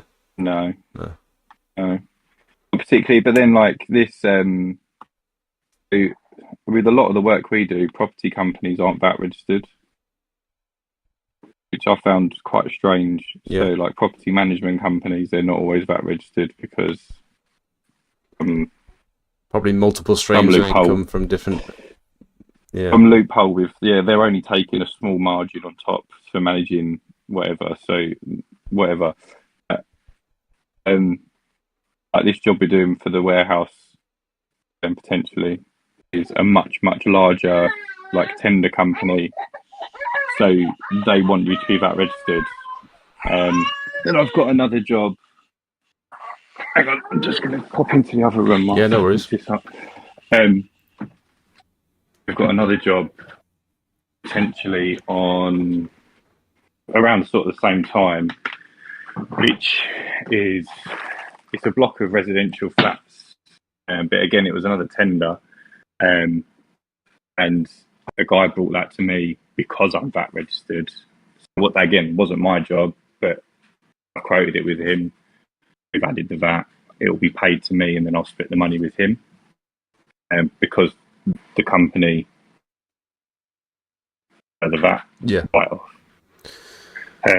But some just don't care. Yeah. You know, some companies are so large that spending 800 quid without the VAT or spending £1,000 plus the VAT, you know, 1,200 quid or 800 quid, they don't care. It's a drop in the ocean to them. So they'll just go for the cheaper one and not claim the VAT. Yeah. I'm very conscious that you're. I'm pulling you away from your family time. No, we're all good. We've got another half hour at least. Okay, all right. I just didn't want. I think a couple of people were saying they could hear her screaming, so I can't hear her because I've got the noise cancelling headphones in. But I bet that comes in useful, doesn't it? yeah, sometimes. To be fair, she's not normally that bad. She's been very good, but how many? When it comes to it, would you say window cleaning is your main source of income at the minute, or are you doing things like pressure washing and roof cleaning more now? So funny enough, I've dialed back on the roof cleaning. So for the money you can earn daily, I can make the same money window cleaning there or thereabouts, and not have to worry about the stress of breaking the tile. It's a lot of stress. Scaffold tower. Yeah. We'll still quote a roof clean, but I won't negotiate on the VAT or the price. I did actually book a roof cleaning earlier. It was for one I quoted a long time ago. Quite strong money, actually, based on the quote I sent her. And her partner has sort of half done it. He couldn't reach the top half of the roof. So she was like, we need you to come finish it off. Can you just re-quote it? I knocked a little bit off. He didn't want the buyer side either. So I was like, oh, I don't think you should do that. But here, here's what I'll do is we'll scrape it and we'll hypo it, which I've done a couple of times. It works quite well. It kills all the moss. It doesn't always look very even at the end, but it's a budget-friendly way of doing something for someone without having to spend a lot of money on buyer side, especially if they don't want to spend the money. That seems. I mean, for me, the rate that you dilute buyer side at, I think that's quite a cheap product. I think that's potentially even cheaper than hypo in some situations. So, and you're applying it in the exact same method, surely. Yeah, so I can put my hypo on a lot stronger because I buy it directly from the manufacturer now. Oh. And I'd probably put roof buyer side on at 10-1 anyway. Oh, really? But even if I was using 5 litres on a sort of standard size bungalow, still 60 quid. I might only use half a barrel of hypo, which cost me £7. Where are you getting your biocide from? Because I only pay about 35 from Pure Seal. I'm sure I get mine from Pure Seal. It's 35 quid for the back 50, and that's 5 litres. I'll get the expensive one. Is that the expensive one? Oh, you don't need that one. Get the expensive one. You get the BioClear. Whatever the expensive one is. Yeah. You don't need the BioClear. Just get the back 50. Promise you. Yeah, I'm not logged in, but yeah, I'm sure I was paying about 60 quid for 5 litres. I'm sure the last time I ordered. Which I don't, again, I very rarely even take it into consideration. I've just got a set price that I charge for biocide on the roof of 200 quid. Okay. Which I think is pretty reasonable on top of the cost of scraping or pressure washing. Is that pretty much regardless of size, unless it's massive? Pretty much, yeah, unless it's massive. If it's sort of 2 or 3 sides, it's 200 quid. Because, like, you're using, like you say, you're using pretty much the same amount. 5 litres will sort of do that there or thereabouts. Yeah. You might go into a 6 litre from a second barrel, but I've always got more on me. But if a customer doesn't want to pay for the biocide, historically, I've still hypoed it because I don't like the idea of not doing anything, particularly with the scrape. And always go and check up on my roofs because they give me fucking biggest anxiety. Yeah, same. And they've been, touch wood, we've not had a problem, and they all come out looking all right. Like, for the money, so this one I've booked in earlier was $650. I've got to finish off what he started, and he's done a really good job. So I've got to match what he's done. I can't do half a job. And then I'll hypo it for her, which I'll get done in a day. I could earn 500 quid window cleaning and not have any of the stress. Yeah. And my back's not going to hurt. My shoulders aren't going to hurt. I'm a little bit. I haven't got any of those awkward issues with broken tiles potentially. Yeah. I'm not spraying chemicals into the air. I'm a little bit anxious at the minute because we've got about 5 big roofs coming up, like from next week onwards, and the weather's not great, and like it's just the damp. Like I know it doesn't really make a difference to you, but when we're scraping roofs in the damp, like it's just not good for us. And so I don't. It's a mix of one, trying to find a gap in the weather, and 2, if I do have to move those jobs forward, they're big jobs that are going to take multiple days. I've got to fill those days then last minute. And I'll just go and do it. What do you mean? First 4 or 5. So I didn't pressure wash when I started cleaning roofs. I just scraped. 4 or 5 I'd done was pissing down the whole day. I used to make a joke of it.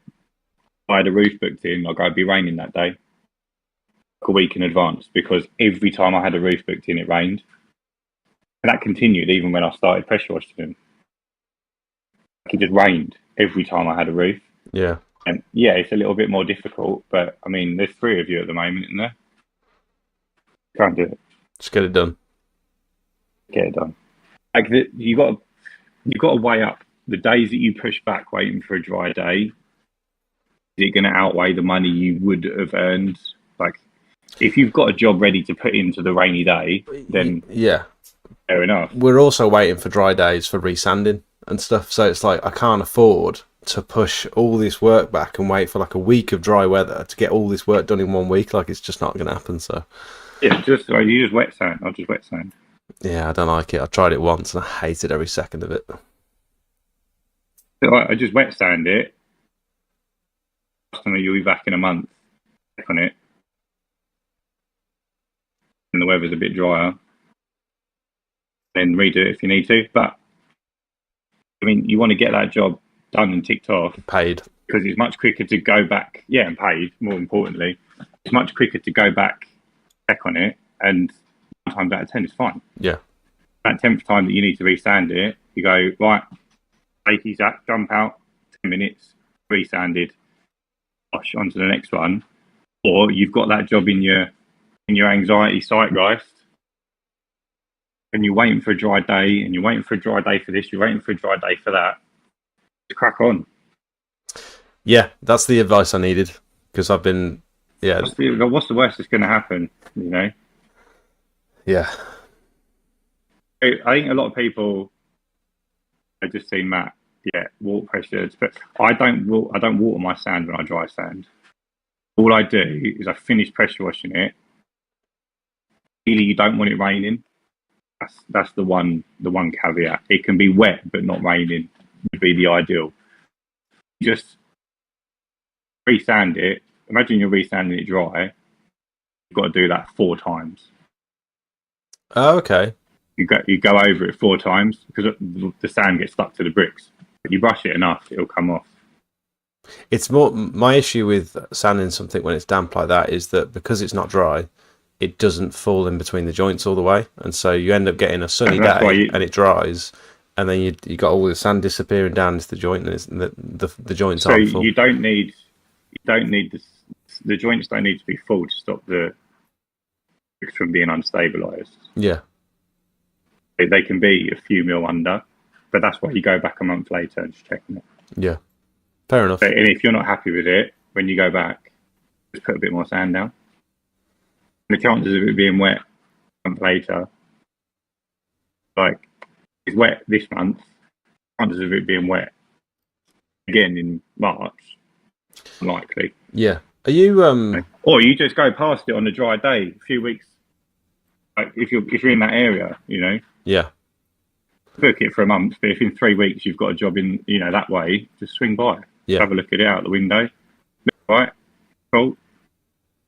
Are you carrying sand in the van with you, or do you have to put it in there specifically? No, not always. But I keep sand at the unit. Yeah. Bulk, yeah. Oh, you buy it by the pallet? Not by the pallet. I normally buy 20 or 30 bags at a time. It works out about 100 quid, something like that.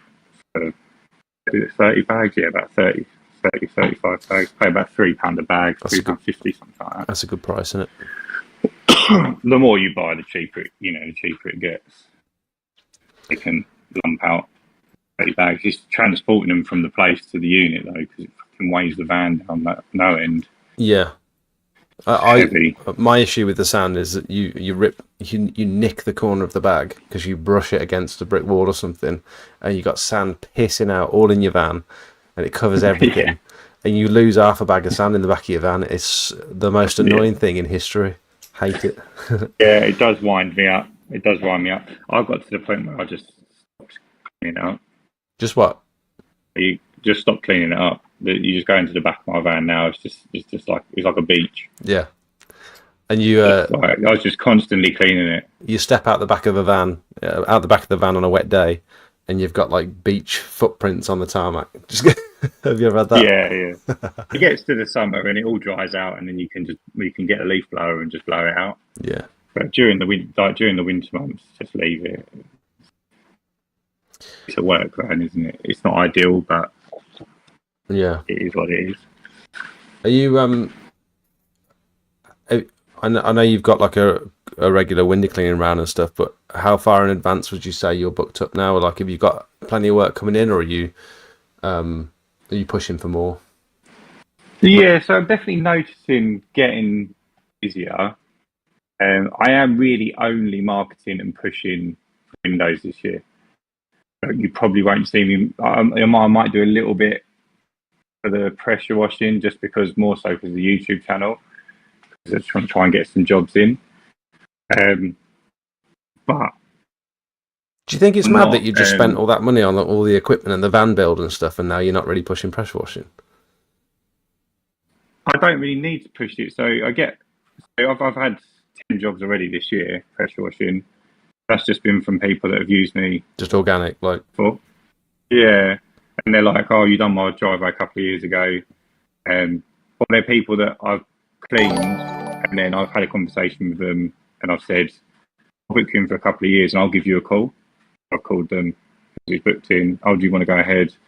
No, but I will go ahead in April. So we've had a couple do that. You know, they don't want it done now, but they want it done in April. So we've got quite a few booked in. I've got one got one on Wednesday, one on Thursday this week. They do come in, and I think if someone inquires with me and they look at my Instagram or Facebook, or whatever, it is predominantly pressure washing photos. I don't put a lot of window cleaning photos. Doesn't really lend itself to being to like before and after pictures, does it? So we just stick to the adverts for window cleaning, and then I probably won't do any paid advertising for pressure washing, but I'll probably start posting some old videos. I'll always post a before and after of a job that I've done, but I'm just not going to be going as heavy on it this year particularly, but only because it doesn't align with my goals this year. Mm-hmm. You know, next year I might say, right, if I can hit the 2 staff members this year that I want to take on, and I haven't got a full diary for window cleaning for both of them, and I could do with some additional jobs to top them up, and 100%. Let's look at marketing for some pressure washing, gutters, artificial grass. I think tomorrow, I've got a day off tomorrow. Every Tuesday I have off, and I end up just working and just like sitting doing quotes and catching up on invoicing and stuff. But I think I'm gonna take a good portion of tomorrow, figuring out my goals, figuring out what I actually want to do, because I'm just sort of floating. It's a really valuable process you should do, and it's just, you don't necessarily, like you say, plans change, things change, goes wrong and changes the whole direction. If you're not working towards something, like, what are you working for? Mm-hmm. And like, the reason you left the mundane 9 to 5 corporate job is because it was doing nothing for you. Don't let yourself fall into the trap of just, job comes in, great job, do job, get paid for job, pay Jakey, pay myself, repeat. Yeah. It's just what you were doing before. You've got the added anxiety and pressure of doing it by your own yourself. business. Yeah. Yeah. Can I ask, do you have hobbies outside of work, or do you just enjoy the work that sort of becomes your hobby at the same time? So I really enjoy business. That sounds really weird. No, I get it. I enjoy the process. I enjoy the process of building a business. So when I'm sitting in the evening putting together a Facebook ad or watching a video on how to optimize a Facebook ad, lots of people see that as work, but that knowledge will help me. I don't do this business forever. I do another business, or if someone asks me a question, I can give them that advice. And for me, that's like helping in business. So it's like a hobby for me. Obviously, I've got the podcast as well, so that is a hobby. It doesn't, it's not a job. It doesn't pay me anything. I'm not a massively social person, so I don't go down the pub, anything like that. I don't even drink. But I've been known to go for a game of golf. I don't mind golf. But I'm not someone who actively seeks out going to do something specifically. Yeah. I think times change as well. Like, I've got 2 kids now. I don't really have enough time to spend with them, let alone something else as well. And like the company now, what I want to transition, I want to come off the tools in the next couple of years. To do that, I've got to put in a little bit more effort now. So I'm trying to figure out what I enjoy, because I used to have all these hobbies and stuff, and now it feels like everything is just work. And I don't know whether that's good. Do you enjoy it? I do, yeah. Yeah. So if you enjoy it, it's fine. Yeah. But it's also very stressful. Something you enjoy. Yeah, but life's stressful, man. Yeah. Hobbies can be stressful. True. Like, if you're someone who builds miniature figurines out of matchsticks, and like you've got to like tiny little put them together with glue, I'm sure that's just as stressful. And then you sit on it. especially if one of your kids runs in and starts throwing their toys around or something. Everything's stressful, but it's whether you enjoy it. Like, if you're stressed and you're not enjoying it, then like, what's the point? Mm-hmm. Yeah, true. Like, why are you doing it? Like, you could be just as stressed, but you could have 4 weeks holiday a year and consistent income and not have to worry about half the amount of problems that you could get. That was the if whole. You don't enjoy running your business. That's the whole reason I left the 9 to 5, is because like the majority of the time you're spending of your life is at work. You might as well enjoy it, or partially enjoy it anyway. Exactly. Instead of being miserable every day. Like, if it was easy, everyone would do it, and a lot of people try and do it. And I'll take my hat off to anyone who gives it a go. If it was easy, if you tried it, succeeded, there wouldn't be much for a world to live in. Yeah. And it's like the additional work that hours put in that differentiates someone who's going to succeed to someone. I mean, I'm sure you get it as well with your Discord and stuff. You get a lot of guys that are just starting out, and I'm sure you probably get a lot of messages, same as I do, from people that they won't even not that I expect people to commit to a membership, but won't even spend the £5 a month on the membership. But they've got a list of questions. And you're like, yeah, and you're like, I can't spend my time. Like, spend the £5 and I'll answer all your questions. You never hear from them again. It's like, that's the easiest bit you're going to do. Yeah. But I appreciate that it doesn't always sound genuine. It's like, pay me money and I'll answer all your questions. Well, a lot of people, they find you on social media, they watch a couple of your shorts and think, I want to do that. And then they start writing you a message and think, what do I need to know? Can you help me with this? How do you advertise? What machine do I need to buy? And it's like, they want you to spend a good 10 minutes answering all their questions, yet they've invested nothing. No, and I used to send a 10-minute message back. Me too. And I got to the point where I was just like sending these messages back, and then like sometimes I'd just check up on them, and they even started their business.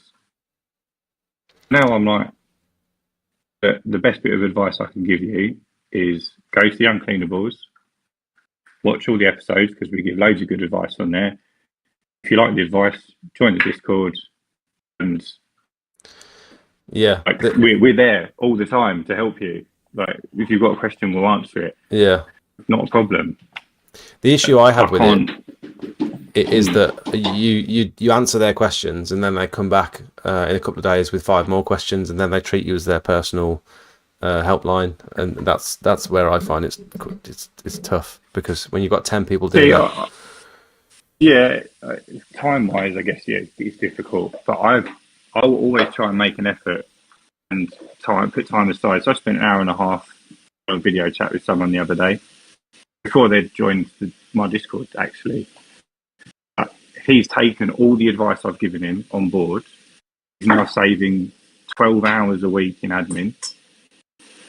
He had 450 customers. He thought he had 700, all on pen and paper. So now he knows how many customers he's got. Saved himself 12 hours of admin work a week, because he was spending 12 hours writing out bits of paper for him and his staff member. He's gained an obscene amount of jobs in the time that he's saved from not doing that. So he's added more money to his business. Yeah. I'm like, I've got all the time in the world for that. Mm-hmm.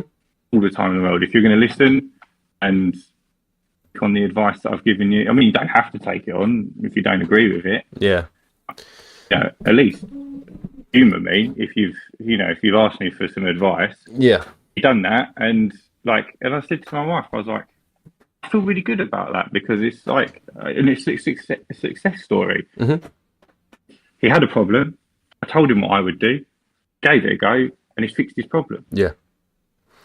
There's not a lot that I'm good at, but There's a few things that I know what I'm talking about. You give very good advice. Matt's just said in the chat, rip DMs, and it's not the Discord DMs. It's the TikTok DMs and the Instagram DMs of people that are never going to do it. It's not the serious guys we're talking about. No.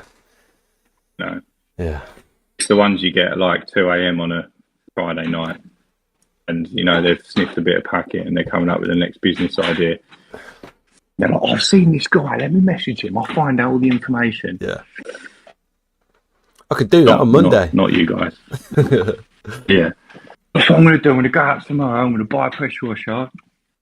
A millionaire by the end of the month. It looks easy. All you do is squirt some water on the drive, get paid, go home. Dan had this discussion today on the podcast. We said, like, we would never class ourselves as tradespeople, right?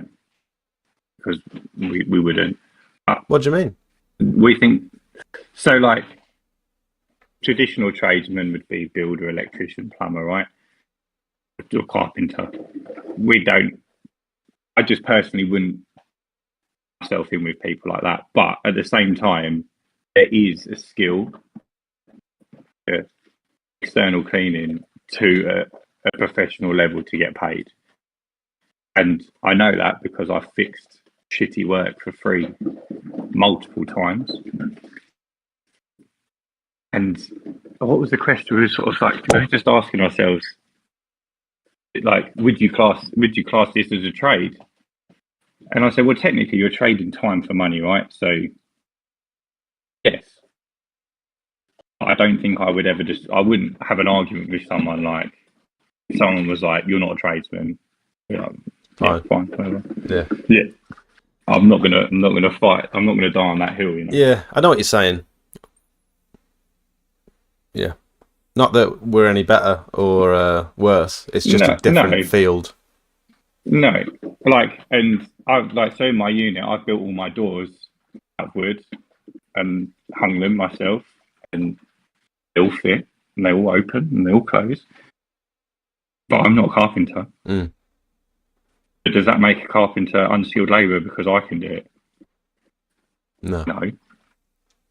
Like, just because you've got a pressure washer at home and you clean your own driveway doesn't mean it's as good as what I would do. And like, just because I built a door doesn't mean it's as good as what a carpenter would do. Yeah.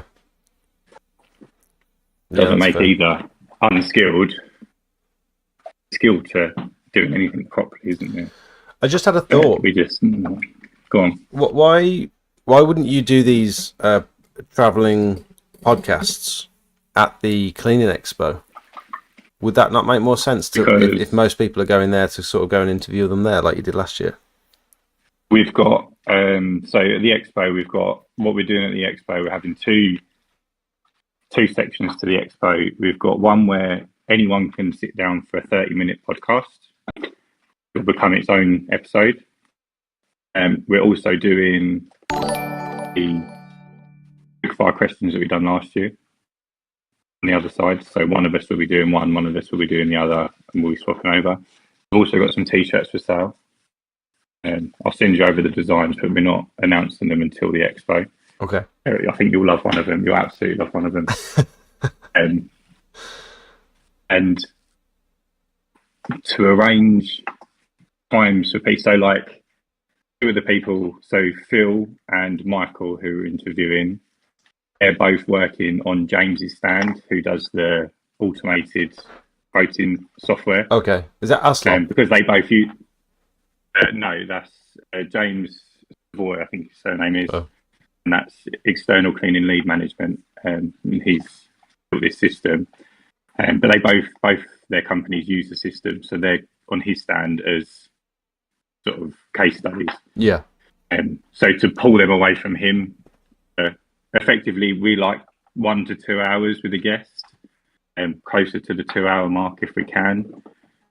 So to pull them away for 2 hours of the day, difficult. Yep. Obviously, Sid's always talking to someone at the expo. So again, to pull him away, fair enough. Could be difficult. I'm sure you'll be the same this year. It's just and then arranging that, assuming that we're not talking to someone, a room full of busy people. Mm-hmm. We are interviewing, hopefully, assuming he gets his hotel booked, Ben from Flawless Cleaning at the expo That'd be on cool. the Friday night. It'd be interesting to get Mark Monroe's perspective. He's the one that puts the expo on, isn't he?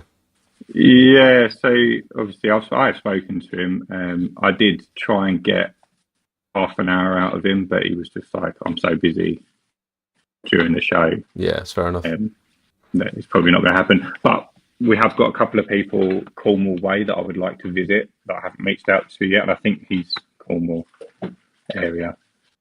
So we might pay him a visit at some point. Is Bournemouth in the build Cornwall? up to the explosive? No. My geography's so. terrible.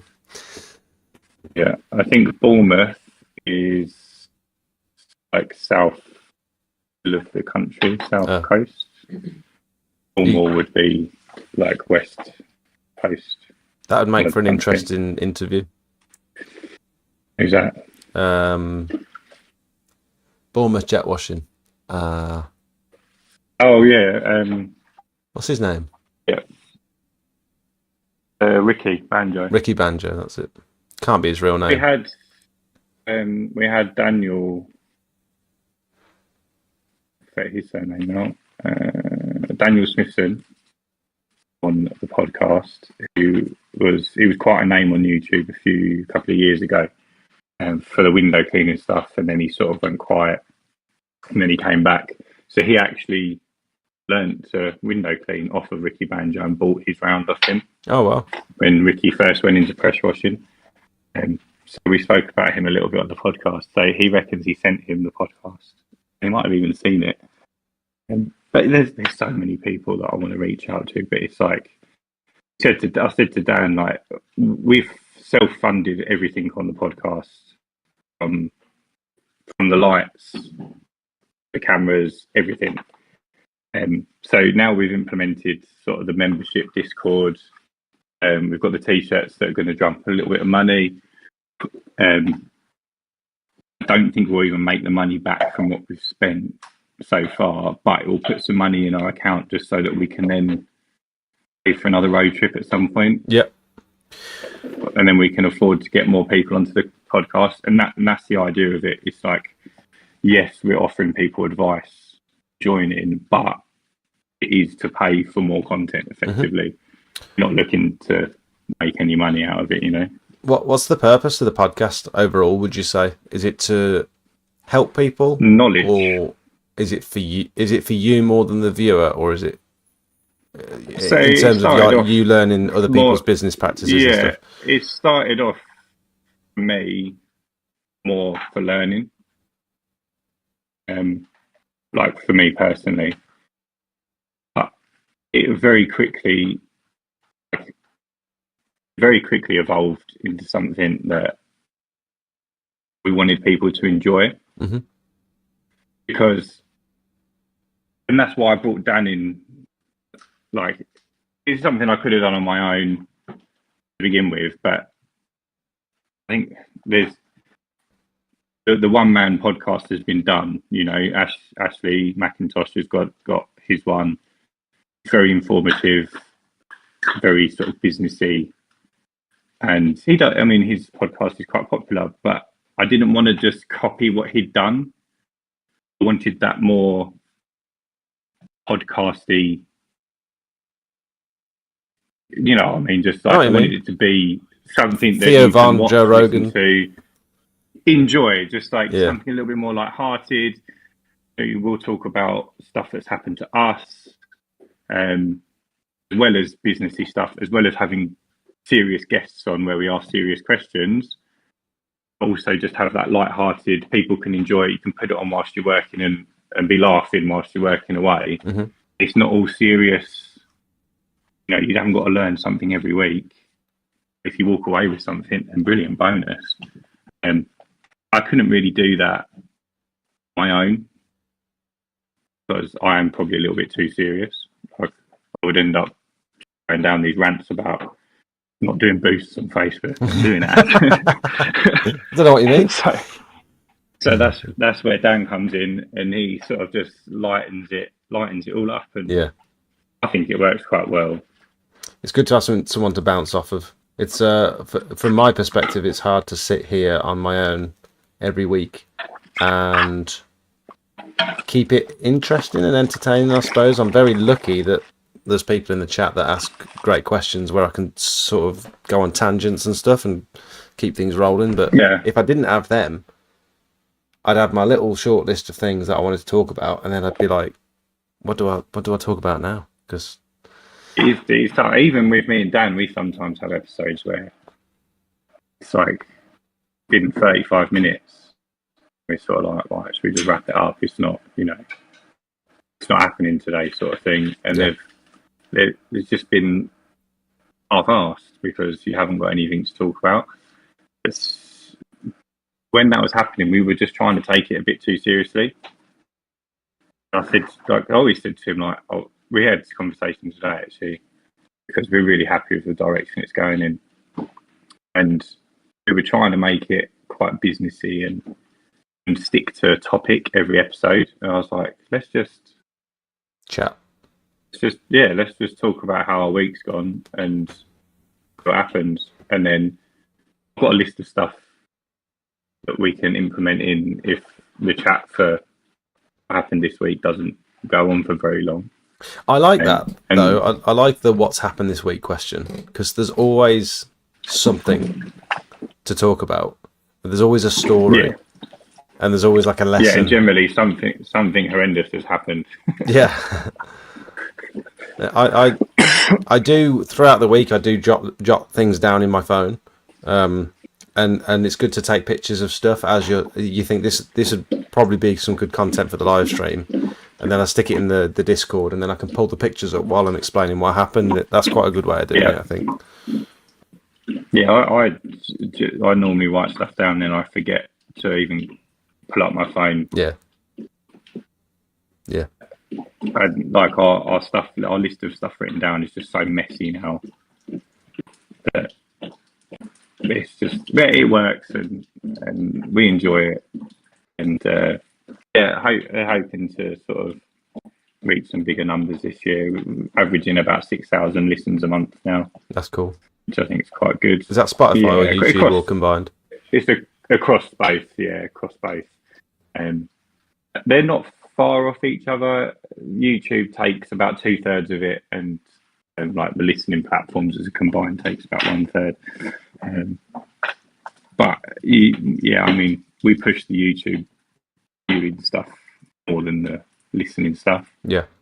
And especially with the clips that we put out, which we don't do enough of, honestly. But are you doing both days at the expo this year, or are you just doing the one? Yeah, we've got a stand. So I didn't know whether you'd be in. So you'll like get the hotel and everything. We're there from Thursday, and up all the way to the Saturday. Yeah, that's cool. We're booked in for the hotel.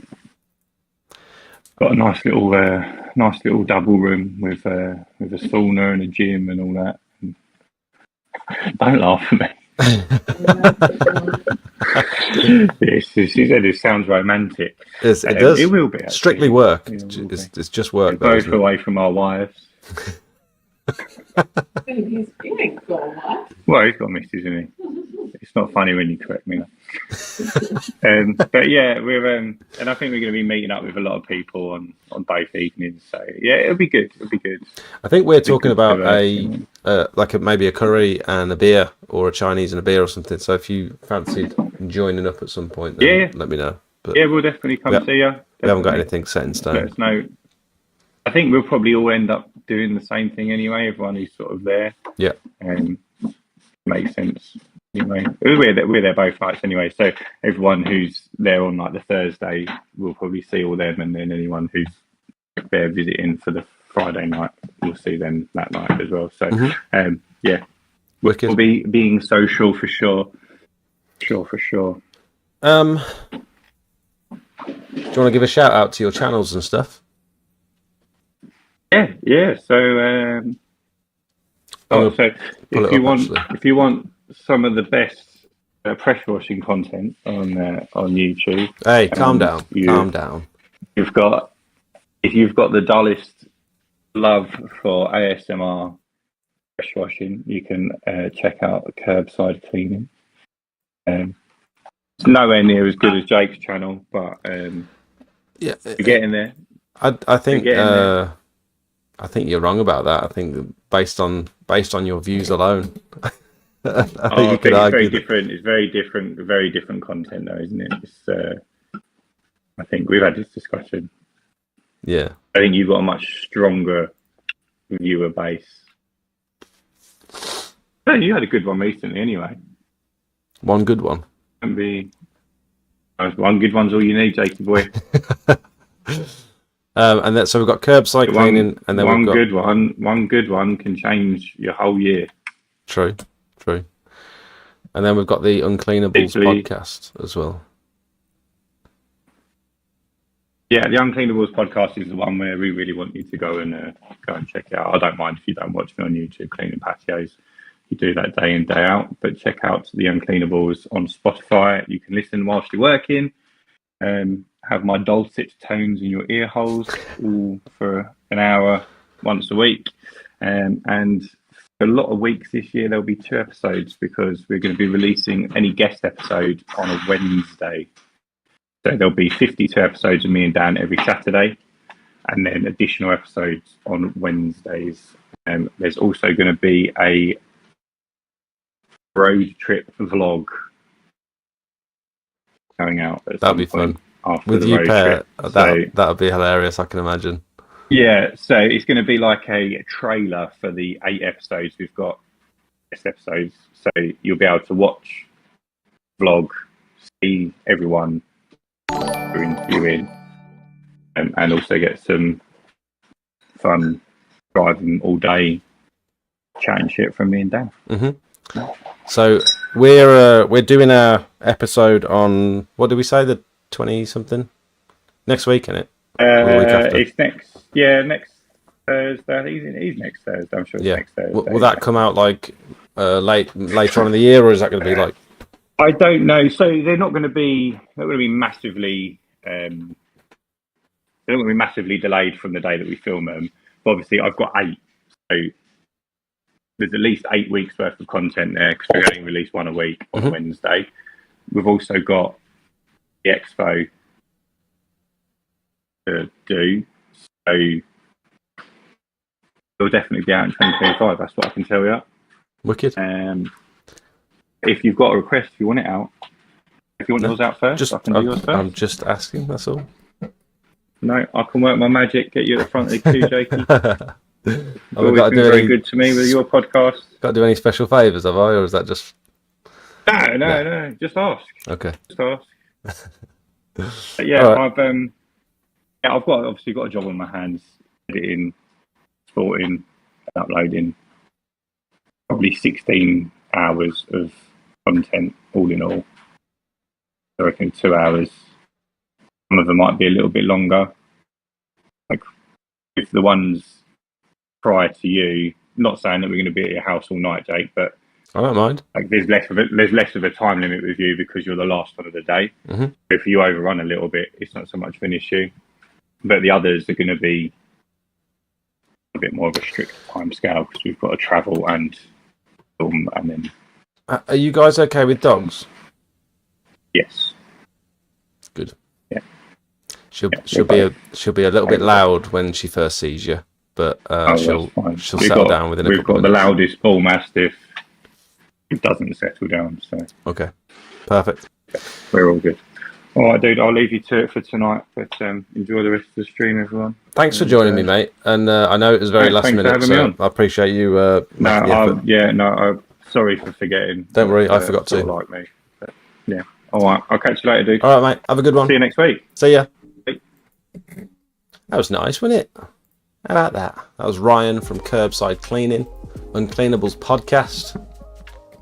He's been doing this a long time now, and he knows his stuff. He's had a long history of various businesses and marketing, and he's a bit of a genius. So very cool to have him on the podcast. Is this a podcast or is this just a live stream? I don't know. We'll make it through the 500 comments. Yeah, I've got to scroll back up and go through every single comment and do a deep dive on every single one. I'm actually just going to skip ahead if you guys don't mind.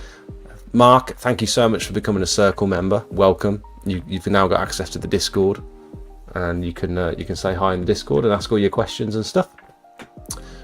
We'll be happy to try and help you out. So, do you guys remember that garden centre that I pressure washed last year? Well, we were back there today doing the gutters.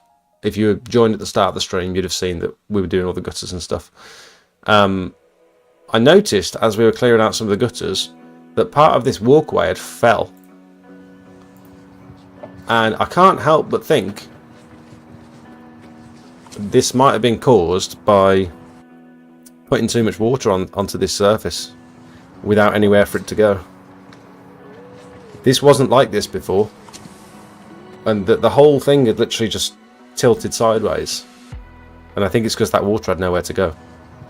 And the rest of it, the rest of the block paving, it's been about a year, pretty much a year to like exactly since I pressure washed it, and there's so many weeds and stuff growing back already. Like it's pretty wild there, but there is loads of foliage overhanging, and it's sort of to be expected, really. I did do a biocide treatment there, which I hoped would help with all the green and the moss, but I did the biocide before I brushed the sand in, which now I know is probably the wrong way to do it. I'm just going to pop for a wee. I'll be back in just a sec. Now, these videos take a lot of time and effort to film and edit, on top of trying to run a successful pressure washing business. If you find any of the information in my videos useful, then I'd like for you to consider becoming a paid member of the channel. Circle members and above will get access to my private Discord for members only, where you can pretty much get a hold of me 24 hours a day for inspiration, technical help, marketing advice, or just a general chat. I post pictures and videos that you won't see on any of my other socials. You'll be the first to hear about giveaways, special offers and announcements, and it's just generally a nice place full of like-minded people who are all heading towards similar goals. We've got various different experience levels. We've got a few professionals in the chat as well. If you want to push your business, in my opinion, this is the place to be. We also have two other membership tiers. One is just to show a bit of support for the channel, and the other one is for boosted members, which will not only give you access to the private Discord, but also loads of high quality promotional images for you to start your business. I know what it's like when you're ready to get going, but you don't have any before and after pictures to put on your leaflets. At the moment, there's about 150 images that you can use for pretty much whatever you like, and my intention is to constantly update these over the next few years with all of my before and afters that have helped promote my business. Last thing before I let you go, new videos come out every Monday night at 5:30, and then I go live at 7:30 to chat to you guys and answer as many questions as possible. We do live quotes for real customers and just generally keep up to date with everything going on in the pressure washing world. Thanks for watching, back to the video. Karen, do you think these live streams lend themselves to being uploaded to Spotify afterwards? I feel like a lot of what we do here is quite visual, and without that context, a lot of the old episodes might not be enjoyed very well on Spotify. But if you think they would be, then it's something I'd probably consider. You mean like going back through everyone and downloading the audio and just uploading the audio, or do you mean uploading the whole thing? I don't know. I don't think that would work unless he's reading out every comment. Maybe just cut your chatting. Maybe just cut your chatting with the guests. Yeah, maybe. Yeah.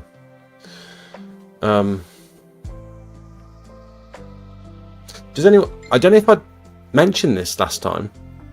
Did I mention the historical Google Earth imagery? I'm not sure if I've shown it on here, or whether I spoke to someone else about it.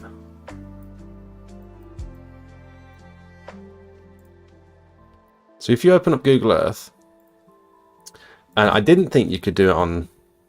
Oh, I did. I'll show you anyway, for those who don't know. I didn't realise you could do it on your phone as well, but you can on the phone app. So when you're doing your...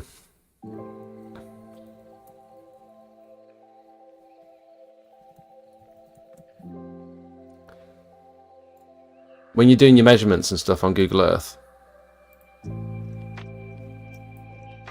if we take these houses for example, the image isn't great. So you're measuring the roof and stuff, it's not ideal.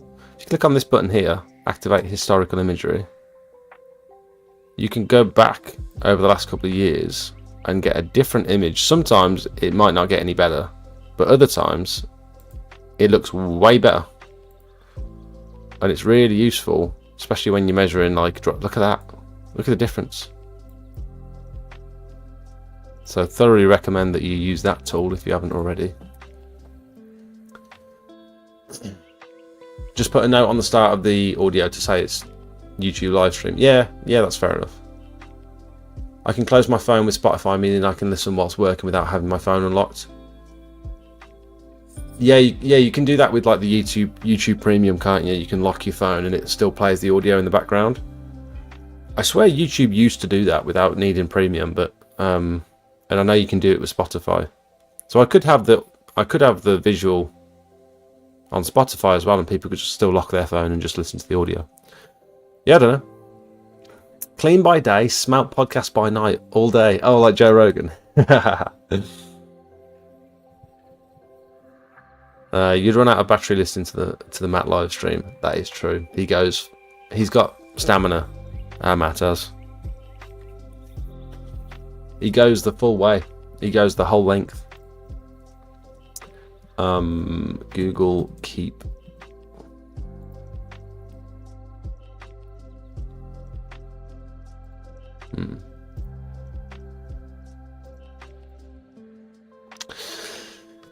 I have commissioned an app. I'm currently in the process with a friend of mine. It's actually a friend of my brother's. I'm building an app and I've got it on my phone and it works well. And we're in the process of sort of getting testers for the app.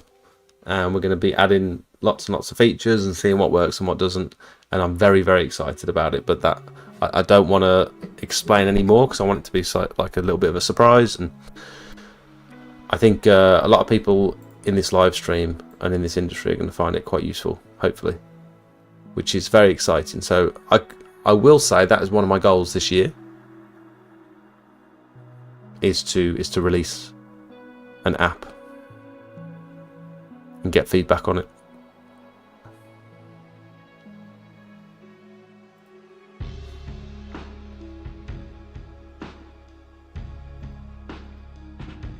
What's this link? Ah, someone linked me this the other day. How about this? Contractors, conquer those sealer disasters, meet the Ripinator. The Ripinator by High-Low Solutions is a game changer. With 4... I'm not sure I want to play that music because it's probably going to demonetize this whole podcast. The Ripinator. How's that stripping sealer? Is it really stripping sealer? Why is it stripping sealer? Surely it's just very high pressure, but very high pressure doesn't strip sealer. On its own, anyway, you need some sort of... I mean, they have a lot of concrete over in the US, don't they? So maybe they put something down first and then they've gone in afterwards with the Ripinator. But that's basically just 4 Mosmatics stuck together, isn't it? Or 4 flat surface cleaners. That's what I call myself after a Vindaloo, or the Ripinator. Such a stupid name for a product. Does anyone else agree, or is it am I just being mean? I don't know. A dating app, not quite. Maybe. Depends on how you look at it. Hi Hish. Welcome. 172 litres per minute and a chemical, yeah. I have the leaflet numbers, Jake. I must say they are very good and will share once fully heard back. Yeah, you've been out all day doing quotes today, haven't you? You've travelled something like 230 miles to do quotes today, which I think is crazy. I'll just let you know straight off the bat. That seems bonkers to me, but fair enough. 155 miles.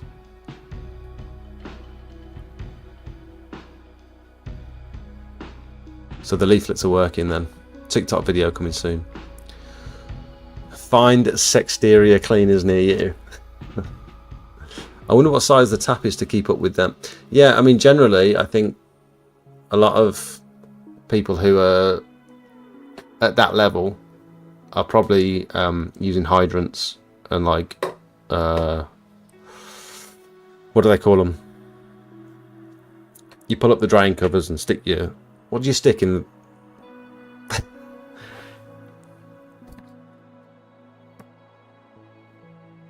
What are they called? It's not a fire hydrant. It's like a... It's not a Bowser, no. It's in the ground. You need to pay for the water that you use with your... What's it called? Standpipe. Thank you. That came to me. I got in there before you did. Not often that happens. Standpipe. Thanks, Matt. I got it first. Who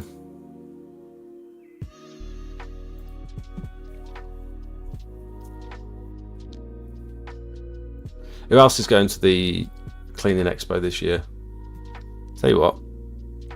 Why don't we do a little poll? Going cleaning expo. Sorry to go off on a tangent. Do you mind if I ask a hyper question just to see if you do similar? Yeah, of course, mate. That's what these live streams are all about. It's for you guys to ask questions, and then I do my very best to try and answer them based on my limited experience of doing things my way. Just bear in mind that anything you guys ask me, you'd probably get a different answer if you ask someone else. There's different ways to skin a cat. Don't like that saying. Makes me uncomfortable.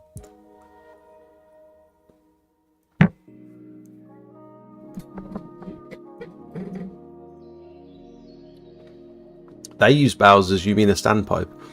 But if you use the Bowser, using that much water, surely it's going to be empty within half an hour. I know it depends on what size Bowser you're using, but like...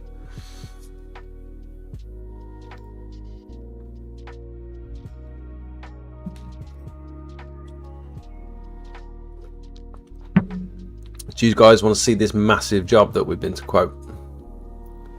This manor. We've got a bunch of outstanding jobs at the minute that we're sort of halfway through, and it's causing me lots of stress. So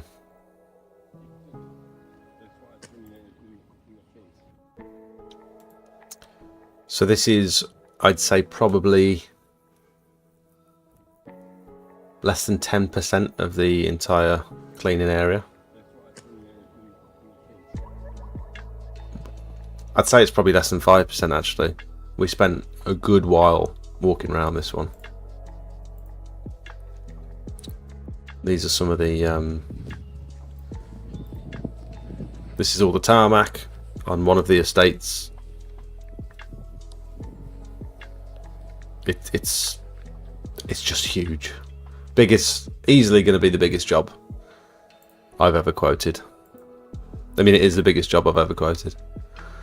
Zach's put the work in on this one. He's pretty much done everything.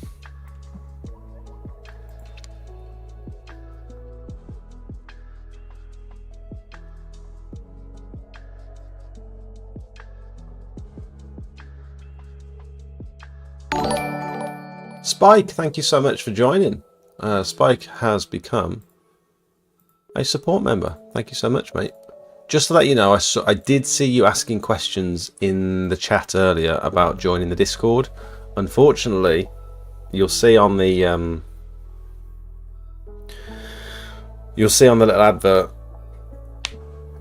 where you can become a member. The support tier doesn't give you access to the Discord. I'm sorry, it is made quite clear. But if it's the Discord you're after, you need to become a circle member or above, I'm afraid. Happy to refund that for you if you've misunderstood. Huge Jake upsell the ceiling. Ceiling? It's That's the majority of that is resin, and then there's lots of tarmac. The resin is in terrible condition, and so it's going to be like we're going to try and save as much of it as we can by doing very low pressure and like a biocide treatment and stuff. I had a quote earlier for someone with 3 dogs, no drainage in the backyard, and I didn't want to spray hypo in case the hypo started puddling and the dogs could go up and drink it. What might you advise? It's hard to say without seeing the property, but if you're pressure washing an area,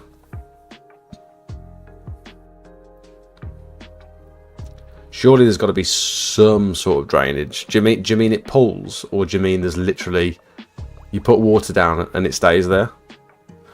Because you could wait for the hypo to do its thing, and then you could dilute it. Now rinsing it is going to cause you some flooding issues potentially, but it would also dilute the hypo. It's a very good question, because you wouldn't want a biocide in that situation either, really.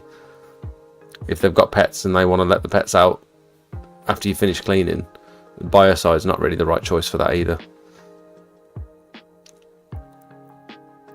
You could use a Max Clean Pro from Pure Seal, which has got biocide in it, but with that product you'd rinse it off. You'd apply it and then rinse it. By the time you rinsed it, it's done its job and it's sort of killed everything on the patio, and then it will gradually cleanse it. So I have to put Discord link in YouTube bio.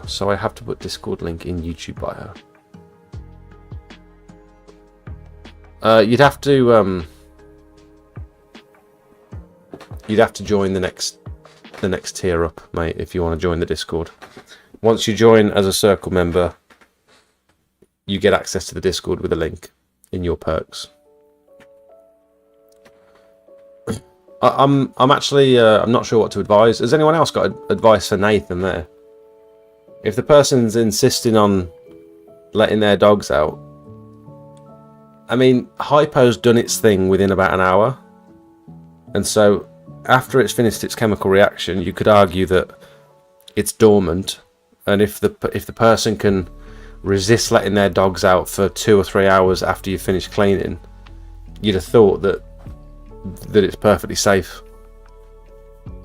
But don't take my word for it.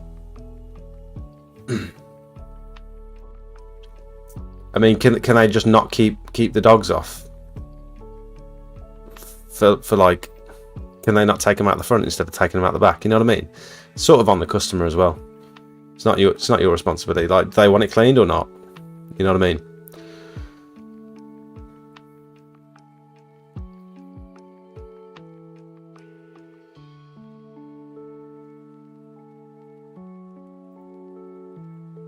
So 60% of people are not going to the expo. There's 30 votes. 30 votes, 60% of which are not going, 40% are going. I think that's quite high numbers, to be fair.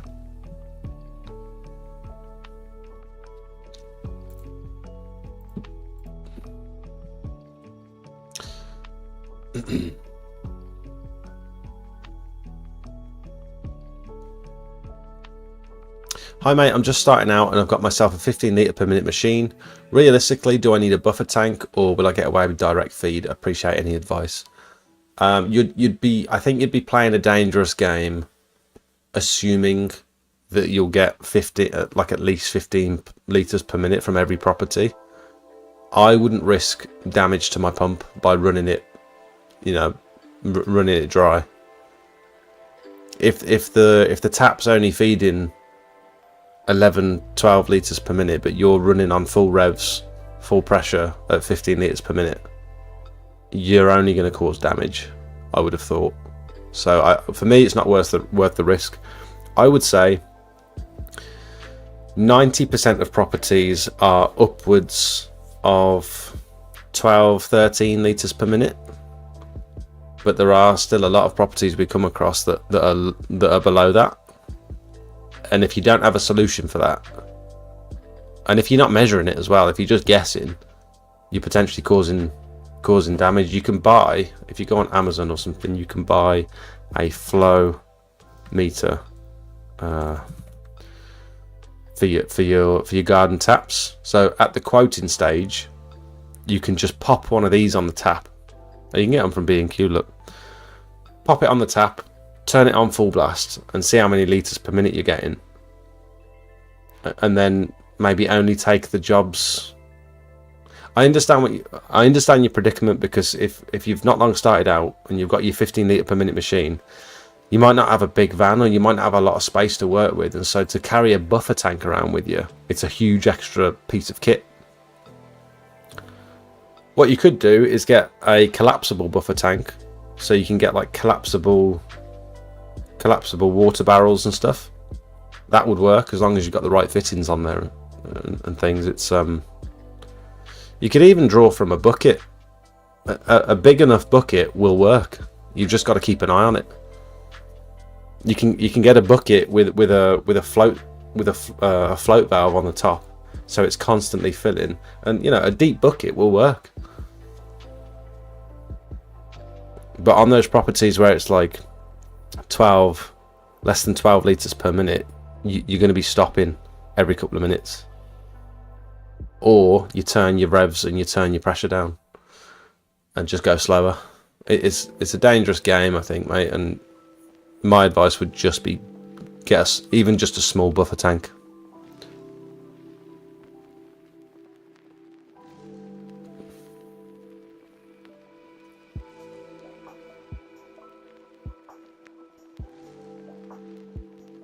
Just had a chat about this. Assume the customers won't listen to much, so say minimum 1 hour.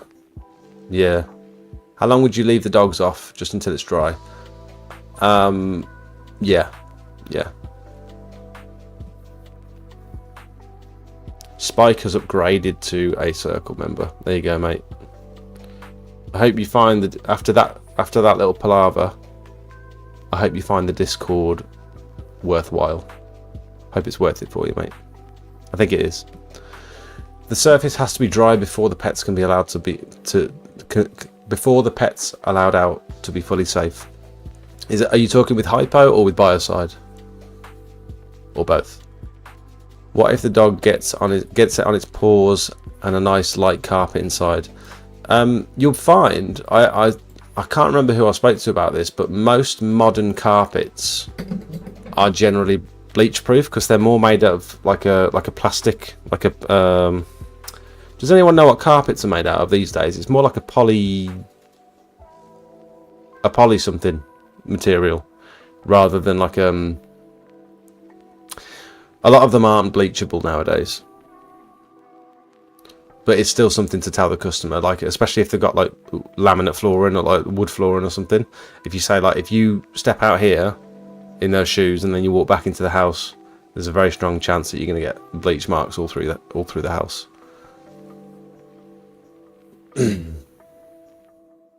Most carpets are man-made fibre, so it'll be fine. There you go, Darren, I swear we're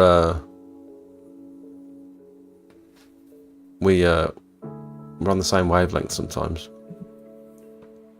How many people usually go to the expo? I have no idea how popular it is. I'd say thousands. Yeah, a couple of thousand in my experience. Hi Smout, do you have a rough price for cleaning commercial metal cladding? Do you charge per metre? Would be my first one, so struggling on how to charge. Very much depends on how you're going to clean it.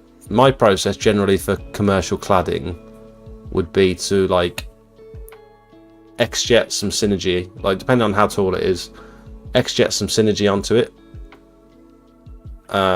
scrub it with like a water fed pole with a brush on the end, and then rinse it off with either my power pole, or ideally I'd be rinsing it from the ground with a sniper nozzle or the X-jet if it's low enough.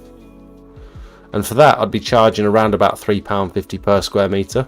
The issue with charging cladding by the square metre is, on Google Earth you can measure the length of the side of the building quite nicely, but you can't measure the height, so you've got to try and figure out the height to get an accurate price per square metre.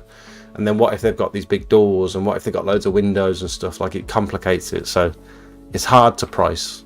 It is hard to price, but you want to, for me, I'd be aiming at around about £3.50 per square metre personally, because I don't think they're particularly hard to clean. it's just that level being a vertical surface, scrubbing, you know, I don't know, maybe that's cheap, I don't know. Thanks for that, mate. I'll be getting a buffer tank, methinks. No worries. I've got a video on my channel if you're interested in learning how to make a buffer tank yourself. It doesn't need to be like a bin or anything, or it could be an actual water tank, it can be a wheelie bin, it could be some sort of collapsible water butt or something. But there's a video that I posted, it's got to be over a year ago now. This one here, DIY £89 buffer tank. 2 years ago. That literally goes through pretty much everything you need, I would have thought, to make your own. You'd probably find that quite useful if you haven't already seen it. Well, there you go. Liam says he's got one for you if you need it.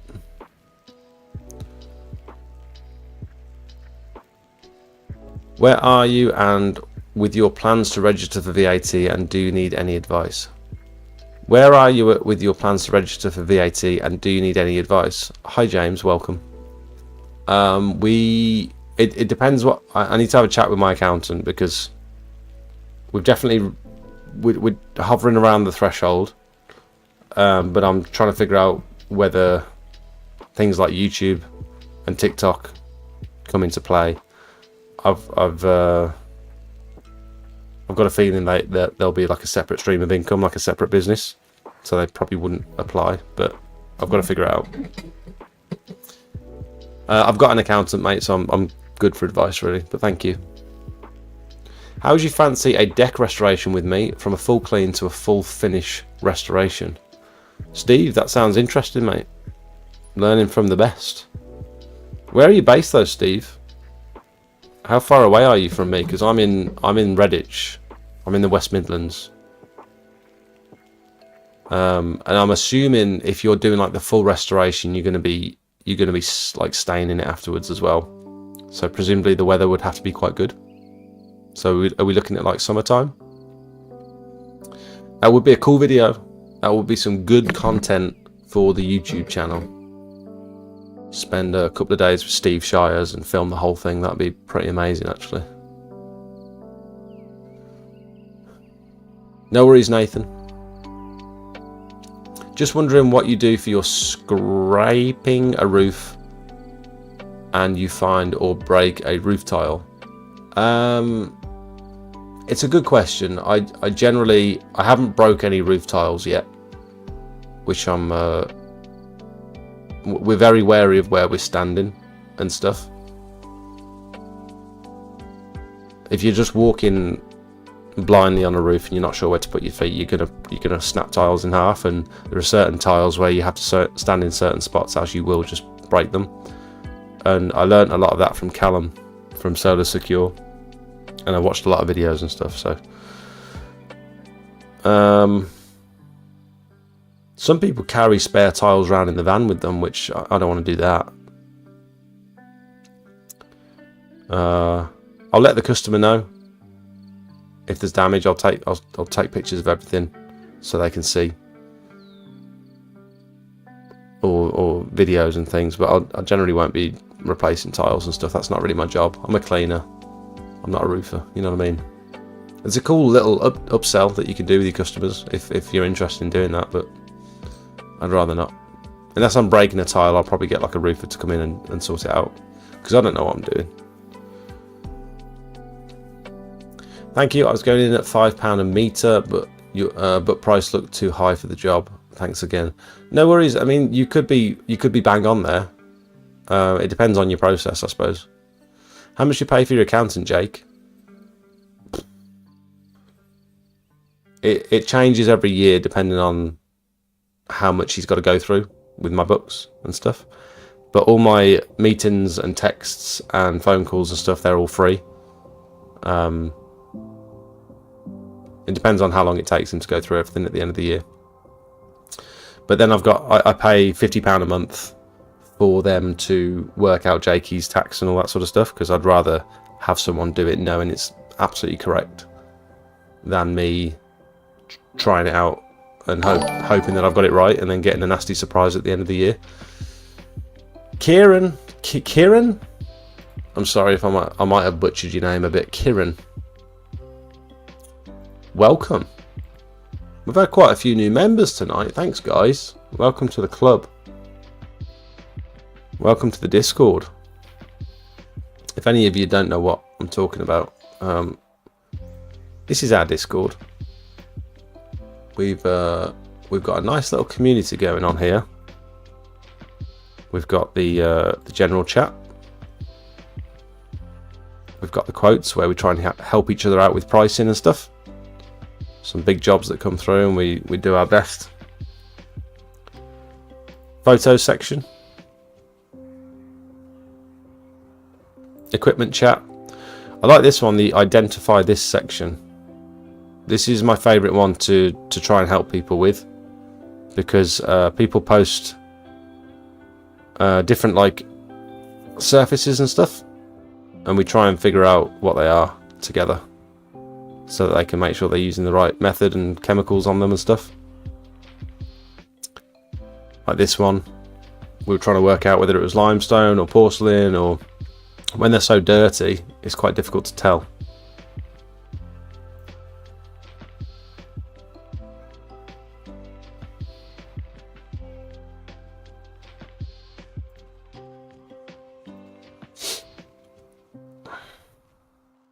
Got the boosted images section, so if you become a boosted member you get access to all the marketing material. All these pictures you can use in your websites, your Facebook adverts, all that sort of stuff. Block paving, slabs, stain removal. Nothing in that one yet. Oh, there is. Tarmac, restoration, sealing and stuff. Loads of before and after pictures. It's a cool place to be. We all help each other. We've got roof cleaning chats, window cleaning chats, gutter cleaning.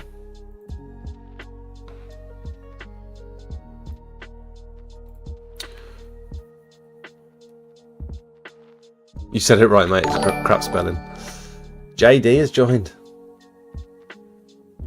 You guys are very lovely and supportive. It was very cool. Thank you so much. I've got one in Solihull. When are you, Steve? When are you booking that decking job in Solihull? That's interesting. You're very close. Do you travel all around for your work?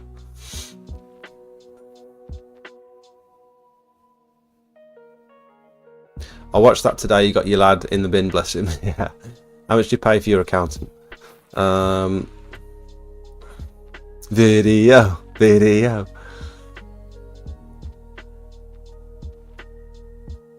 Nathan, thanks for joining.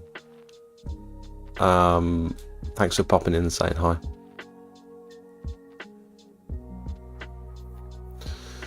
We use a cat ladder, easily made up out of roofing lath. Made up out of roofing lathe? I don't know what you're saying there, Steve. Stephen Watson. Beverly near Hill.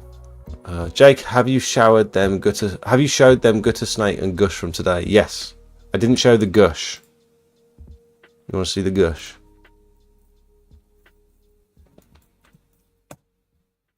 We're winding down here, folks.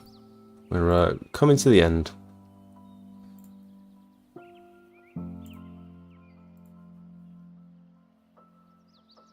Transport solutions. You can see all the block paving. It's yeah.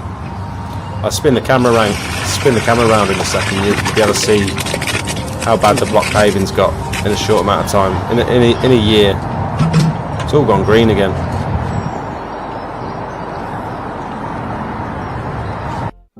Weeds and stuff coming through.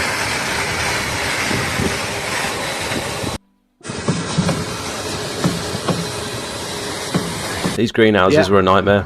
How about this then? Ooh. Hey. This guy's voice, listen. Oh yeah. Oh my god. Oh, yes. Oh, my God. And then, of course, we're at the pub. I'm sure I put one up of us. Okay. Stop. I'm sure I put one up of us sat in front of the fire, but I guess not. Everyone's joined tonight. I feel so left out. I can't even see how many people are watching because my little viewer count keeps freezing. I think every time it hits 67 viewers, it freezes on 67 viewers, and so that's just what it stays at all night. I know it's wrong. Very frustrating. Can you plug the Discord link here? I can. Yeah, I can. If you're on iPhone, you might find that you can't. You don't get like the join button. But I'll send it here now. Ever tried putting biocide down after pressure washing? Looks great and lasts longer. Yeah. One tip would be, if you're doing it on block paving, is to make sure you do the resanding first and then add the biocide afterwards, so that the sand is treated as well as the block paving. But that would be like an upsell. That'd be like an additional service. So if the customer needs to be paying for it, it's not something that I'd go out of my way. Like I chemically treat with hypo generally. So if I've just posted the link, so you'll see that. If I'm applying hypo, chances are I'm not going to do biocide as well, unless they want like a maintenance plan, in which case I'll probably come back in like 3 to 6 months to put some biocide down. Good night, Zach. I'll see you on Wednesday. Need to figure out what we're doing on Wednesday. Are we doing that roof clean? Ryan said we should. He said YOLO. Does Jakey get to choose where you go for food and drink sometimes? Yeah. I always say, what do you fancy? That's like my first question in the morning when I pick them up. It's like, what's for lunch? It's my favourite part of the day. Just bought my first machine today, so I might have a few questions on how to use it. Absolutely. Keep them coming. Ever tried putting... I read that one. Lathe is the timbers used to laterally support the tiles on most houses in Britain. Okay. Just posted a question in the roofing chat on Discord if anyone's free to have a look. Should we all have a little look together?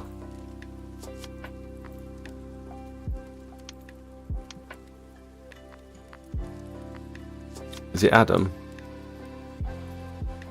It is.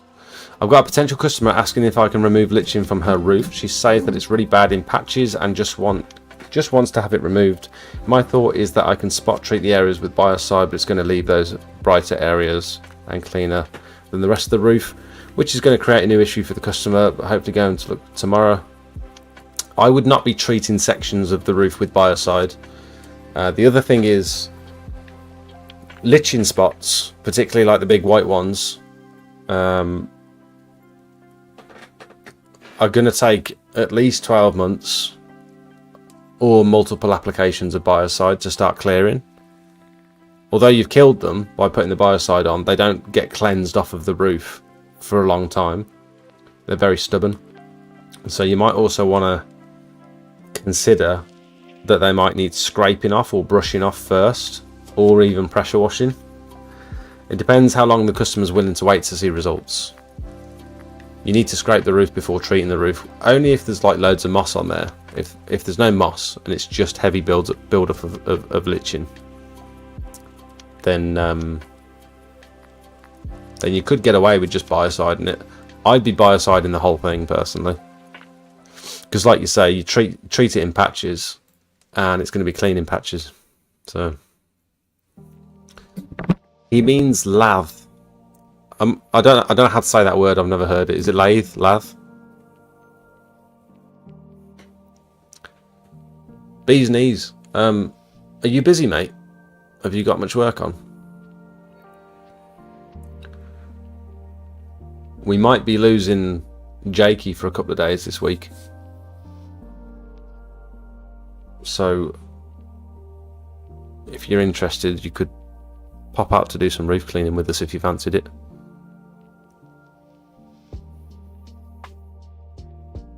Steam is the only quick answer.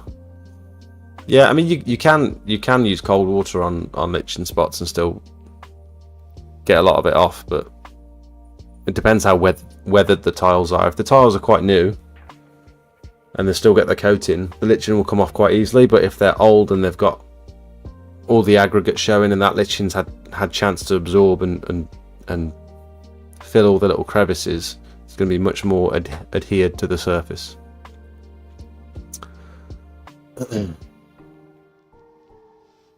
I'm going to leave it there, guys. Thank you so much for watching. I really appreciate it. Same again next week. Try and get some videos out. Film some content.